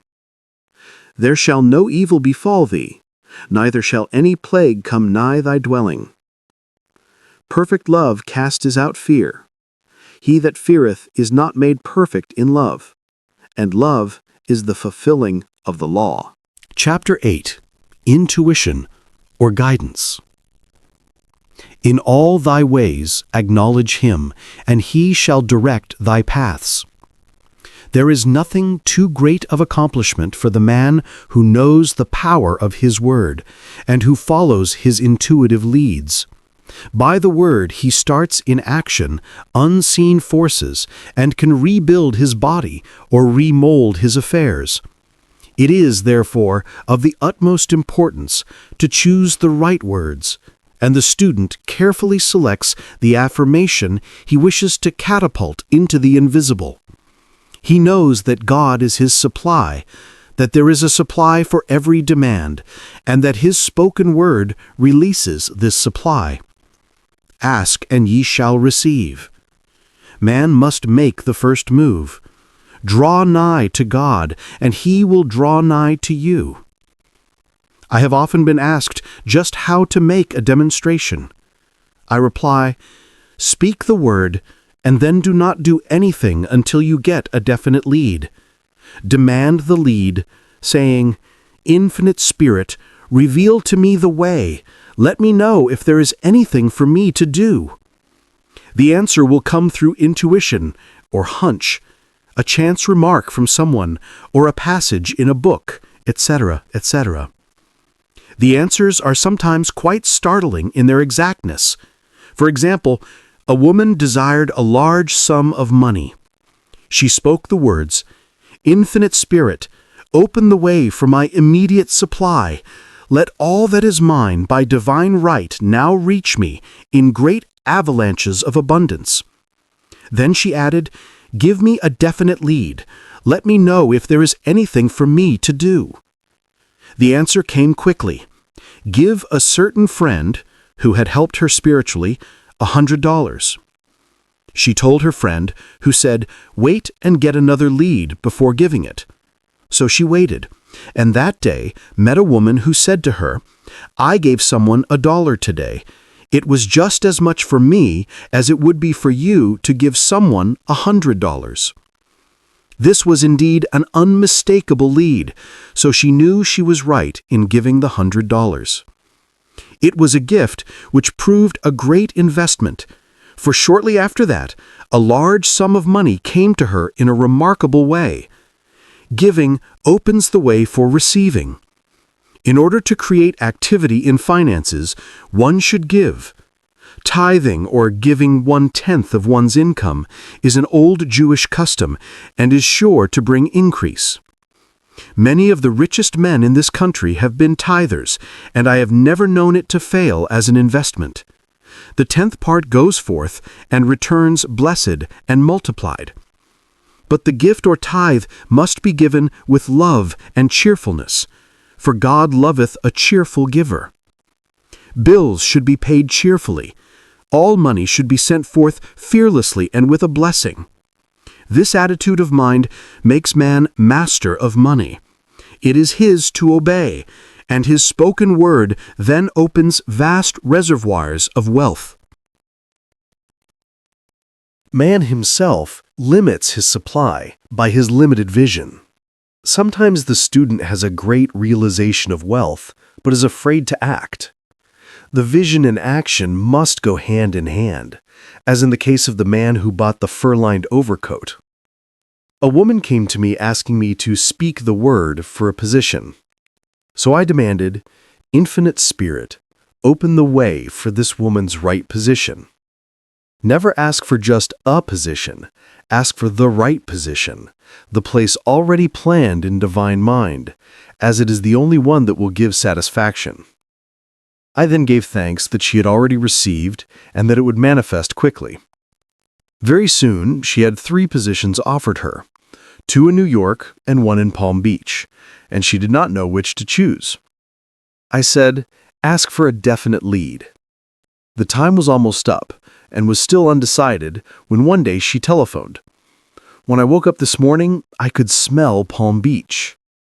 She had been there before and knew its balmy fragrance. I replied, "Well, if you can smell Palm Beach from here, it is certainly your lead." She accepted the position, and it proved a great success. Often one's lead comes at an unexpected time. One day, I was walking down the street when I suddenly felt a strong urge to go to a certain bakery, a block or 2 away. The reasoning mind resisted, arguing, "There is nothing there that you want." However, I had learned not to reason, so I went to the bakery, looked at everything, and there was certainly nothing there that I wanted. But coming out, I encountered a woman I had thought of often and who was in great need of the help which I could give her. So often one goes for one thing and finds another. Intuition is a spiritual faculty and does not explain, but simply points the way. A person often receives a lead during a treatment. The idea that comes may seem quite irrelevant, but some of God's leadings are mysterious. In the class, one day, I was treating that each individual would receive a definite lead. A woman came to me afterwards and said, "While you were treating, I got the hunch to take my furniture out of storage and get an apartment." The woman had come to be treated for health. I told her I knew in getting a home of her own, her health would improve. And I added, "I believe your trouble, which is a congestion, has come from having things stored away. Congestion of things causes congestion in the body. You have violated the law of use, and your body is paying the penalty." So I gave thanks that divine order was established in her mind, body, and affairs. People little dream of how their affairs react on the body. There is a mental correspondence for every disease. A person might receive instantaneous healing through the realization of his body being a perfect idea in divine mind, and therefore whole and perfect. But if he continues his destructive thinking, hoarding, hating, fearing, condemning, the disease will return. Jesus Christ knew that all sickness came from sin, but admonished the leper, after the healing, to go and sin no more, lest a worse thing come upon him. So man's soul, or subconscious mind, must be washed whiter than snow for permanent healing. And the metaphysician is always delving deep for the correspondence. Jesus Christ said, "Condemn not, lest ye also be condemned. Judge not, that ye be judged." Many people have attracted disease and unhappiness through condemnation of others. What man condemns in others, he attracts to himself. For example, a friend came to me in anger and distress because her husband had deserted her for another woman. She condemned the other woman and said continually, she knew he was a married man and had no right to accept his attentions. I replied, "Stop condemning the woman, bless her, and be through with the situation. Otherwise, you are attracting the same thing to yourself." She was deaf to my words, and a year or two later became deeply interested in a married man herself. Man picks up a live wire whenever he criticizes or condemns, and may expect a shock. Indecision is a stumbling block in many a pathway. In order to overcome it, make the statement repeatedly, "I am always under direct inspiration. I make right decisions quickly." These words impress the subconscious, and soon one finds himself awake and alert, making his right moves without hesitation. I have found it destructive to look to the psychic plane for guidance, as it is the plane of many minds and not the one mind. As man opens his mind to subjectivity, he becomes a target for destructive forces. The psychic plane is the result of man's mortal thought, and is on the plane of opposites. He may receive either good or bad messages. The science of numbers and the reading of horoscopes keep man down on the mental or mortal plane, for they deal only with the karmic path. I know of a man who should have been dead years ago, according to his horoscope, but he is alive and a leader of one of the biggest movements in this country for the uplift of humanity. It takes a very strong mind to neutralize a prophecy of evil. The student should declare, "Every false prophecy shall come to naught. Every plan my Father in heaven has not planned shall be dissolved and dissipated. The divine idea now comes to pass." However, if any good message has ever been given one of coming happiness or wealth, harbor and expect it, and it will manifest sooner or later through the law of expectancy. Man's will should be used to back the universal will. I will that the will of God be done. It is God's will to give every man every righteous desire of his heart, and man's will should be used to hold the perfect vision, without wavering. The prodigal son said, "I will arise and go to my father." It is indeed often an effort of the will to leave the husks and swine of mortal thinking. It is so much easier for the average person to have fear than faith. So faith is an effort of the will. As man becomes spiritually awakened, he recognizes that any external inharmony is the correspondence of mental inharmony. If he stumbles or falls, he may know he is stumbling or falling in consciousness. One day, a student was walking along the street condemning someone in her thoughts. She was saying, mentally, "That woman is the most disagreeable woman on earth," when suddenly 3 Boy Scouts rushed around the corner and almost knocked her over. She did not condemn the Boy Scouts, but immediately called on the law of forgiveness and saluted the divinity in the woman. Wisdom's way are ways of pleasantness, and all her paths are peace. When one has made his demands upon the universal, he must be ready for surprises. Everything may seem to be going wrong, when in reality it is going right. For example, a woman was told that there was no loss in divine mind. Therefore, she could not lose anything which belonged to her. Anything lost would be returned, or she would receive its equivalent. Several years previously, she had lost $2,000. She had loaned the money to a relative during her lifetime, but the relative had died, leaving no mention of it in her will. The woman was resentful and angry, and as she had no written statement of the transaction, she never received the money. So she determined to deny the loss and collect the $2,000 from the Bank of the Universal. She had to begin by forgiving the woman, as resentment and unforgiveness closed the doors of this wonderful bank. She made this statement, "I deny loss. There is no loss in divine mind. Therefore, I cannot lose the $2,000 which belong to me by divine right." As one door shuts, another door opens. She was living in an apartment house which was for sale, and in the lease was a clause stating that if the house was sold, the tenants would be required to move out within 90 days. Suddenly, the landlord broke the leases and raised the rent. Again, injustice was on her pathway, but this time she was undisturbed. She blessed the landlord and said, "As the rent has been raised, it means that I'll be that much richer, for God is my supply." New leases were made out for the advanced rent, but by some divine mistake, the 90 days clause had been forgotten. Soon after, the landlord had an opportunity to sell the house. On account of the mistake in the new leases, the tenants held possession for another year. The agent offered each tenant $200 if he would vacate. Several families moved, 3 remained, including the woman. A month or 2 passed, and the agent again appeared. This time, he said to the woman, "Will you break your lease for the sum of $1,500? It flashed upon her, here comes the $2,000. She remembered having said to friends in the house, "We will all act together if anything more is said about leaving." So her lead was to consult her friends. These friends said, "Well, if they have offered you $1,500, they will certainly give $2,000. So she received a check for $2,000 for giving up the apartment.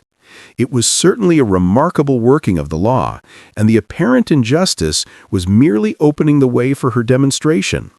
It proved that there is no loss, and when man takes a spiritual stand, he collects all that is his from this great reservoir of good.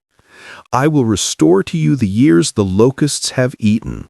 The locusts are the doubts, fears, resentments, and regrets of mortal thinking. These adverse thoughts alone rob man, for no man gives to himself but himself, and no man takes away from himself but himself. Man is here to prove God and to bear witness to the truth, and he can only prove God by bringing plenty out of lack and justice out of injustice.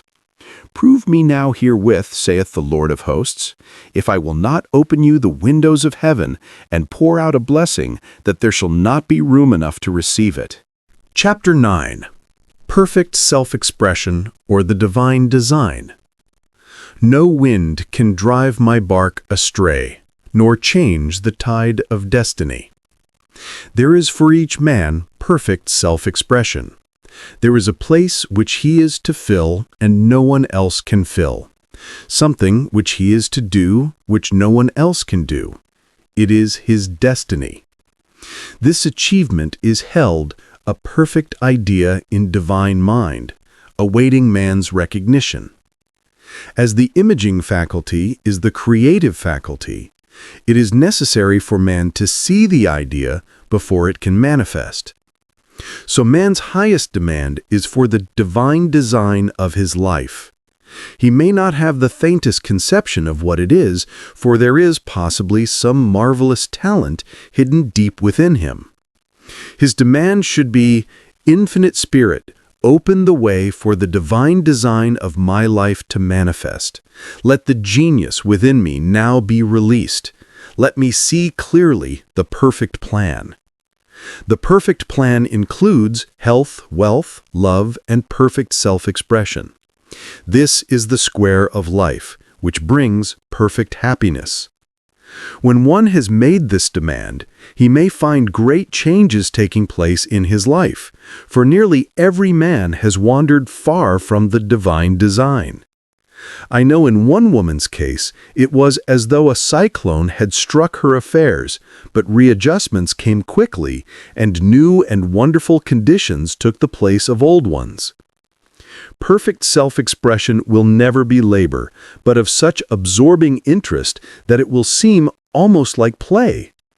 The student knows also, as man comes into the world financed by God, the supply needed for his perfect self-expression will be at hand. Many a genius has struggled for years with the problem of supply, when his spoken word and faith would have released quickly the necessary funds. For example, after the class one day, a man came to me and handed me a cent.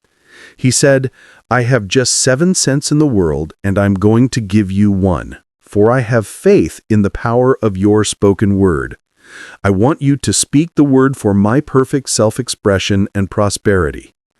I spoke the word and did not see him again until a year later. He came in one day, successful and happy, with a roll of yellow bills in his pocket.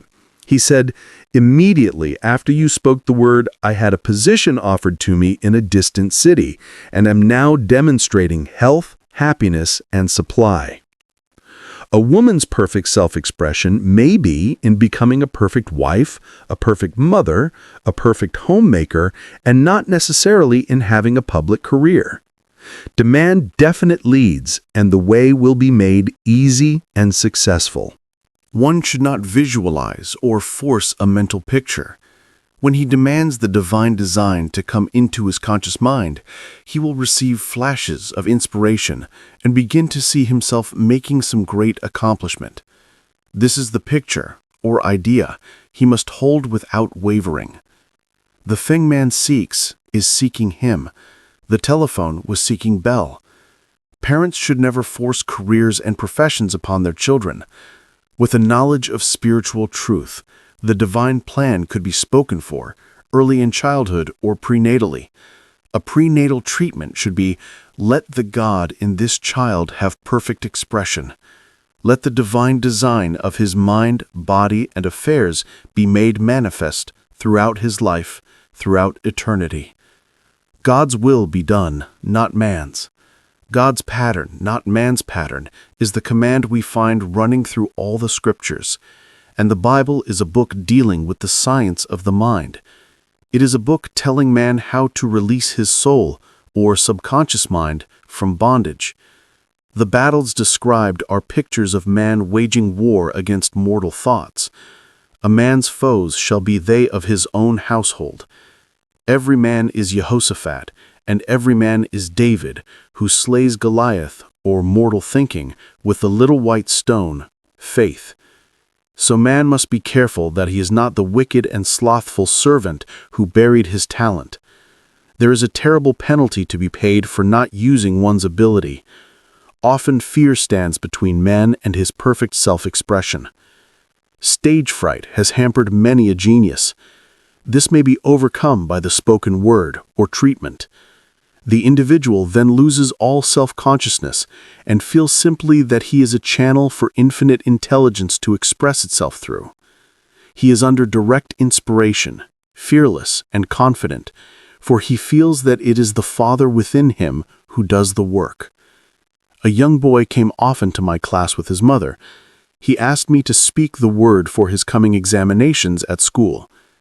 I told him to make the statement, "I am one with infinite intelligence. I know everything I should know on this subject." He had an excellent knowledge of history, but was not sure of his arithmetic. I saw him afterwards, and he said, "I spoke the word for my arithmetic and passed with the highest honors, but thought I could depend on myself for history and got a very poor mark." Man often receives a setback when he is too sure of himself, which means he is trusting to his personality and not the Father within. Another one of my students gave me an example of this. She took an extended trip abroad one summer, visiting many countries where she was ignorant of the languages. She was calling for guidance and protection every minute, and her affairs went smoothly and miraculously. Her luggage was never delayed nor lost.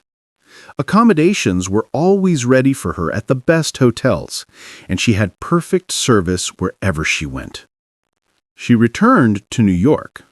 Knowing the language, she felt God was no longer necessary, so looked after her affairs in an ordinary manner.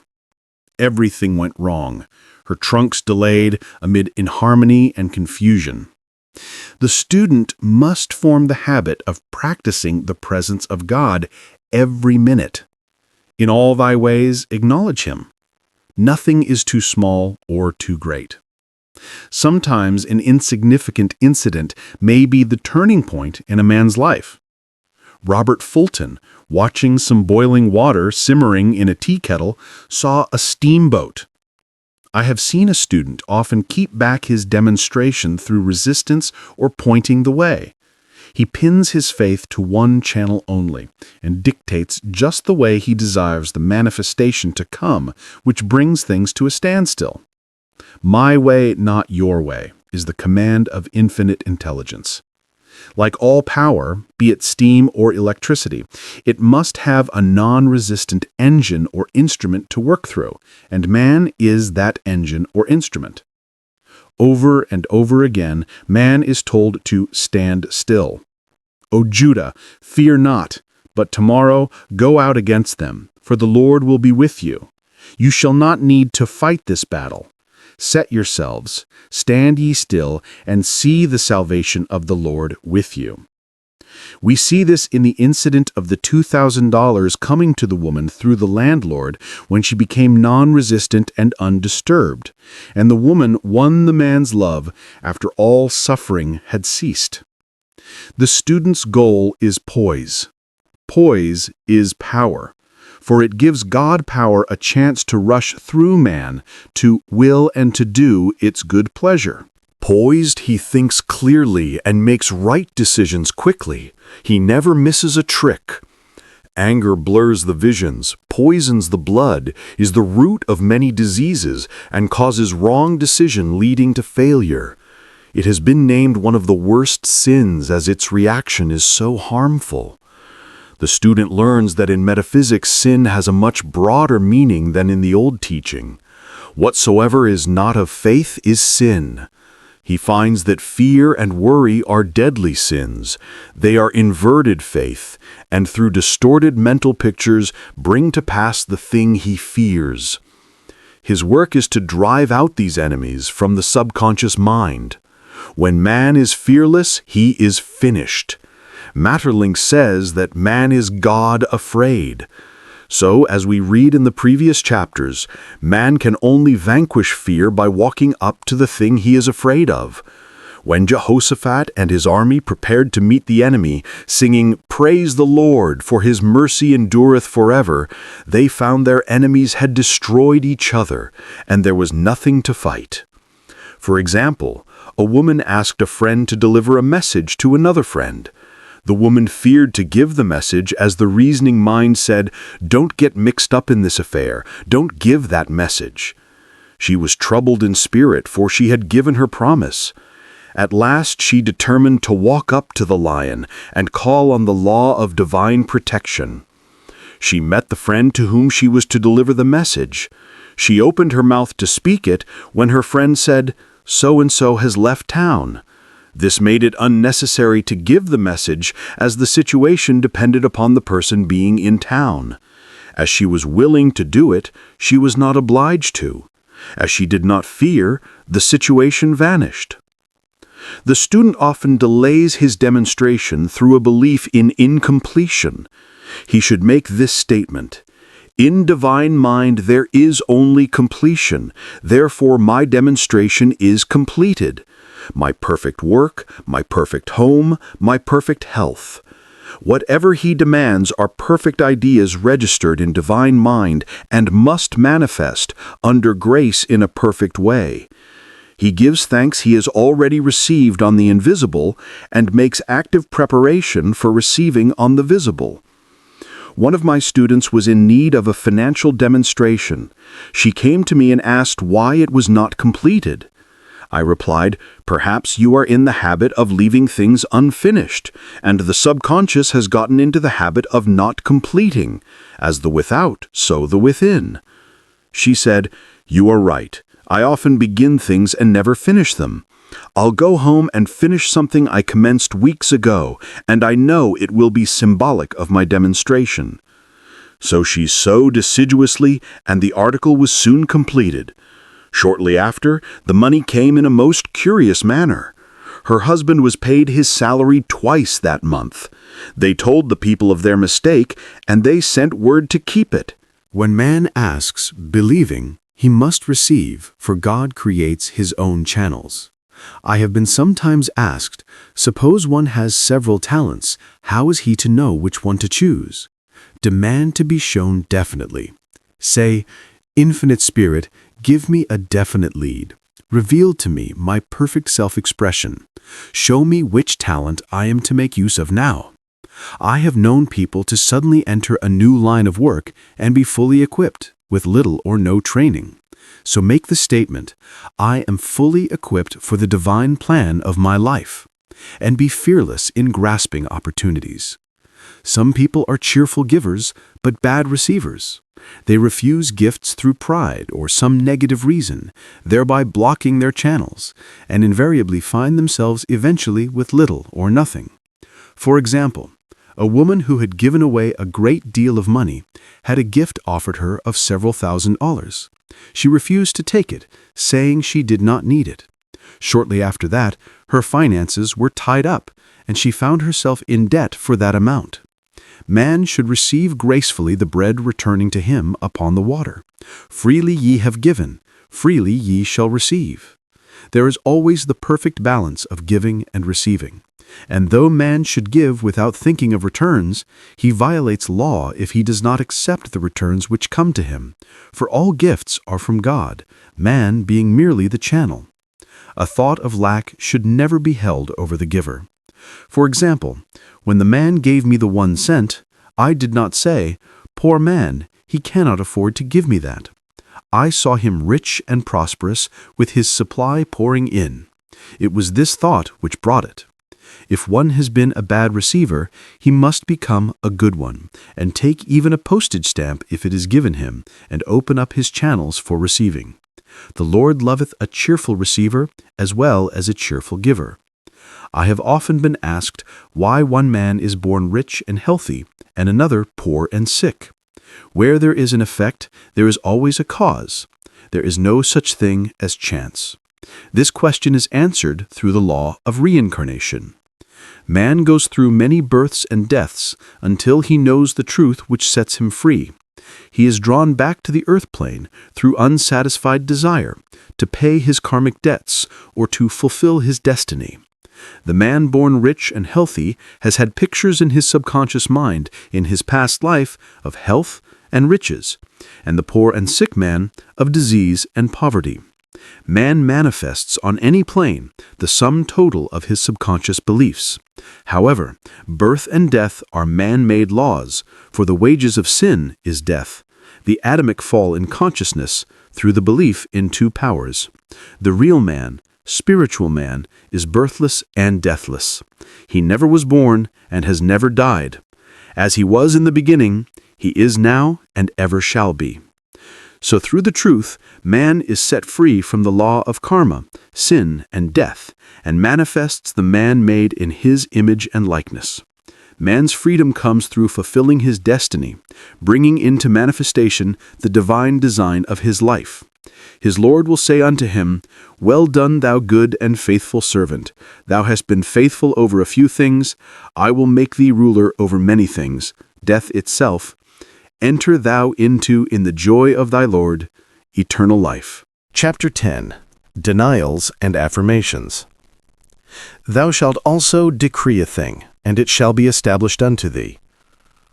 All the good that is to be made manifest in man's life is already an accomplished fact in divine mind, and is released through man's recognition or spoken word, so he must be careful to decree that only the divine idea be made manifest, for often he decrees, through his idle words, failure or misfortune. It is therefore of the utmost importance to word one's demands correctly, as stated in a previous chapter. If one desires a home, friend, position, or any other good thing, make the demand for the divine selection. For example, Infinite Spirit, open the way for my right home, my right friend, my right position. I give thanks it now manifests under grace in a perfect way. The latter part of the statement is most important. For example, I know a woman who demanded $1,000. Her daughter was injured, and they received $1,000 indemnity, so it did not come in a perfect way.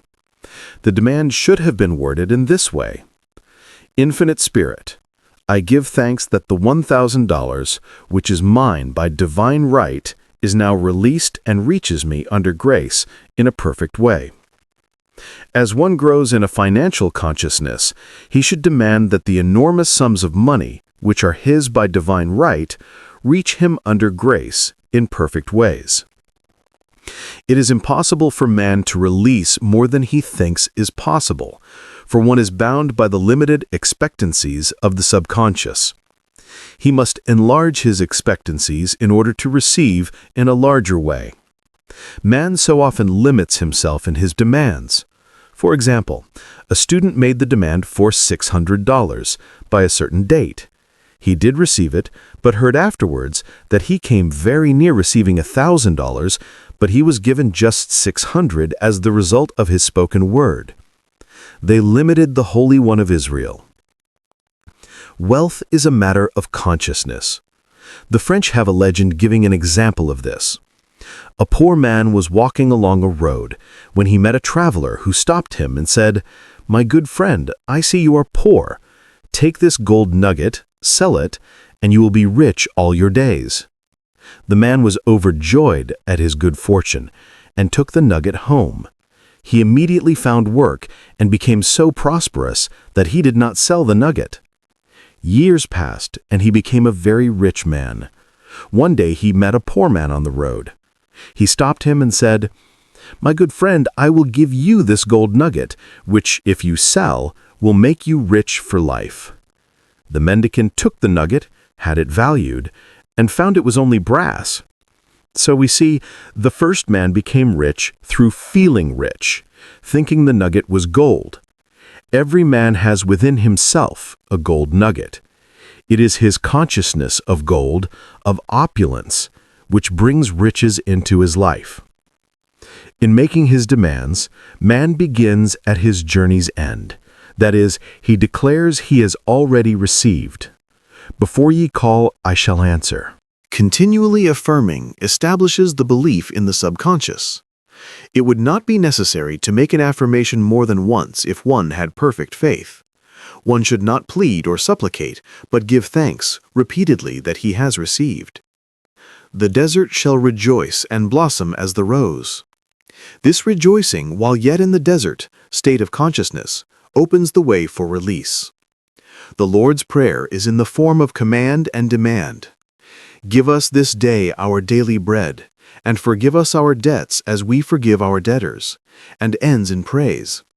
For thine is the kingdom and the power and the glory forever. Concerning the works of my hands, command ye me. So prayer is command and demand, praise and thanksgiving. The student's work is in making himself believe that with God all things are possible. This is easy enough to state in the abstract, but a little more difficult when confronted with a problem.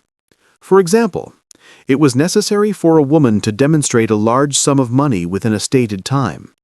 She knew she must do something to get a realization, for realization is manifestation, and demanded a lead. She was walking through a department store when she saw a very beautiful pink enamel paper cutter. She felt the pull towards it. The thought came, I haven't a paper cutter good enough to open letters containing large checks. So she bought the paper cutter, which the reasoning mind would have called an extravagance. When she held it in her hand, she had a flash of a picture of herself opening an envelope containing a large check, and in a few weeks she received the money. The pink paper cutter was her bridge of active faith. Many stories are told of the power of the subconscious when directed in faith. For example, a man was spending the night in a farmhouse. The windows of the room had been nailed down, and in the middle of the night he felt suffocated and made his way in the dark to the window. He could not open it, so he smashed the pane with his fist, drew in draughts of fine fresh air, and had a wonderful night's sleep. The next morning he found he had smashed the glass of a bookcase, and the window had remained closed during the whole night. He had supplied himself with oxygen simply by his thought of oxygen. When a student starts out to demonstrate, he should never turn back. Let not that man who wavers think that he shall receive anything of the Lord.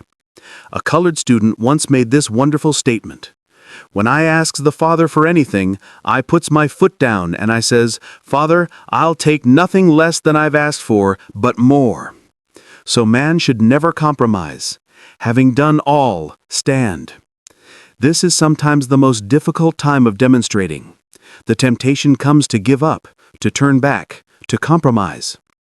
He also serves who only stands and waits.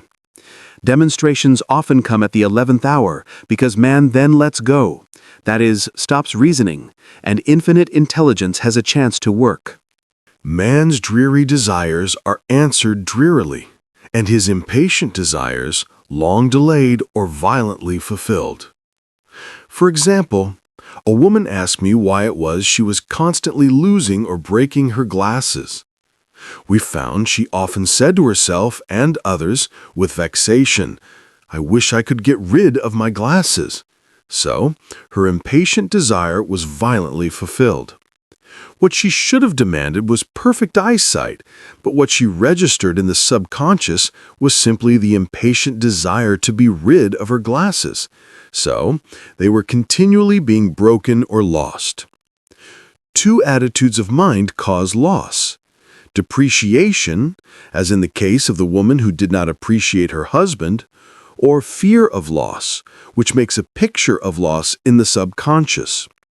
When a student is able to let go of his problem, cast his burden, he will have instantaneous manifestation. For example, a woman was out during a very stormy day and her umbrella was blown inside out. She was about to make a call on some people whom she had never met, and she did not wish to make her first appearance with a dilapidated umbrella. She could not throw it away as it did not belong to her. So, in desperation, she exclaimed, "Oh God, you take charge of this umbrella. I don't know what to do." A moment later, a voice behind her said, "Lady, do you want your umbrella mended?" There stood an umbrella mender. She replied, "Indeed, I do." The man mended the umbrella while she went into the house to pay her call, and when she returned, she had a good umbrella. So there is always an umbrella mender at hand on man's pathway when one puts the umbrella, or situation, in God's hands. One should always follow a denial with an affirmation. For example, I was called on the phone late one night to treat a man whom I had never seen. He was apparently very ill. I made the statement, "I deny this appearance of disease. It is unreal, therefore cannot register in his consciousness. This man is a perfect idea in divine mind, pure substance expressing perfection. There is no time or space in divine mind, therefore the word reaches instantly its destination and does not return void. I have treated patients in Europe and have found that the result was instantaneous. I'm asked so often the difference between visualizing and visioning. Visualizing is a mental process governed by the reasoning or conscious mind. Visioning is a spiritual process governed by intuition or the superconscious mind. The student should train his mind to receive these flashes of inspiration and work out the divine pictures through definite leads. When a man can say, "I desire only that which God desires for me," his false desires fade from the consciousness, and a new set of blueprints are given him by the master architect, the God within. God's plan for each man transcends the limitation of the reasoning mind and is always the square of life, containing health, wealth, love, and perfect self-expression. Many a man is building for himself, in imagination, a bungalow, when he should be building a palace. If a student tries to force a demonstration through the reasoning mind, he brings it to a standstill. I will hasten it, saith the Lord. He should act only through intuition or definite leads. Rest in the Lord and wait patiently. Trust also in Him, and He will bring it to pass.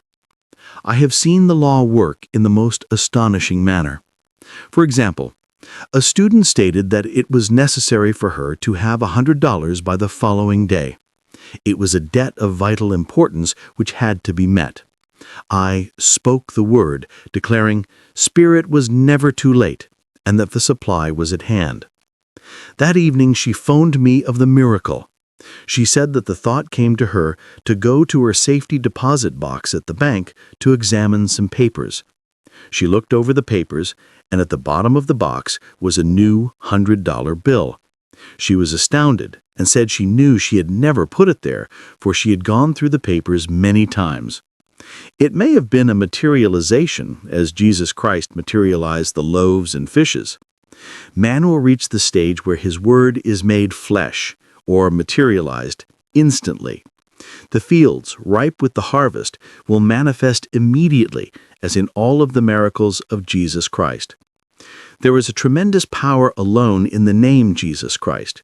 It stands for truth made manifest. He said, Whatsoever ye ask the Father in my name, He will give it to you. The power of this name raises the student into the fourth dimension, where he is freed from all astral and psychic influences, and he becomes unconditioned and absolute as God Himself is unconditioned and absolute. I have seen many healings accomplished by using the words, in the name of Jesus Christ. Christ was both person and principle, and the Christ within each man is his Redeemer and salvation. The Christ within is his own fourth-dimensional self, the man made in God's image and likeness. This is the self which has never failed, never known sickness or sorrow, was never born and has never died. It is the resurrection and the life of each man. No man cometh to the Father save by the Son, means that God, the universal, working on the plane of the particular, becomes the Christ in man. And the Holy Ghost means God in action. So daily man is manifesting the Trinity of Father, Son, and Holy Ghost. Man should make an art of thinking. The master thinker is an artist and is careful to paint only the divine designs upon the canvas of his mind, and he paints these pictures with masterly strokes of power and decision, having perfect faith that there is no power to mar their perfection, and that they shall manifest in his life the ideal made real. All power is given man, through right thinking, to bring his heaven upon his earth, and this is the goal of the game of life. The simple rules are fearless faith, non-resistance, and love. May each reader be now freed from that thing which has held him in bondage through the ages, standing between him and his own, and know the truth which makes him free. Free to fulfill his destiny, to bring into manifestation the divine design of his life, health, wealth, love, and perfect self-expression. Be ye transformed by the renewing of your mind. Denials and affirmations. For prosperity. God is my unfailing supply, and large sums of money come to me quickly, under grace, in a perfect way. For right conditions. Every plan my Father in heaven has not planned shall be dissolved and dissipated, and the divine idea now comes to pass. For right conditions. Only that which is true of God is true of me, for I and the Father are one. For faith. As I am one with God, I am one with my good, for God is both the giver and the gift. I cannot separate the giver from the gift. For right conditions. Divine love now dissolves and dissipates every wrong condition in my mind, body, and affairs. Divine love is the most powerful chemical in the universe and dissolves everything which is not of itself. For health, divine love floods my consciousness with health, and every cell in my body is filled with light. For the eyesight, my eyes are God's eyes. I see with the eyes of spirit. I see clearly the open way. There are no obstacles on my pathway. I see clearly the perfect plan. For guidance, I am divinely sensitive to my intuitive leads and give instant obedience to thy will. For the hearing, my ears are God's ears. I hear with the ears of spirit. I am non-resistant and am willing to be led. I hear glad tidings of great joy. For right work, I have a perfect work in a perfect way.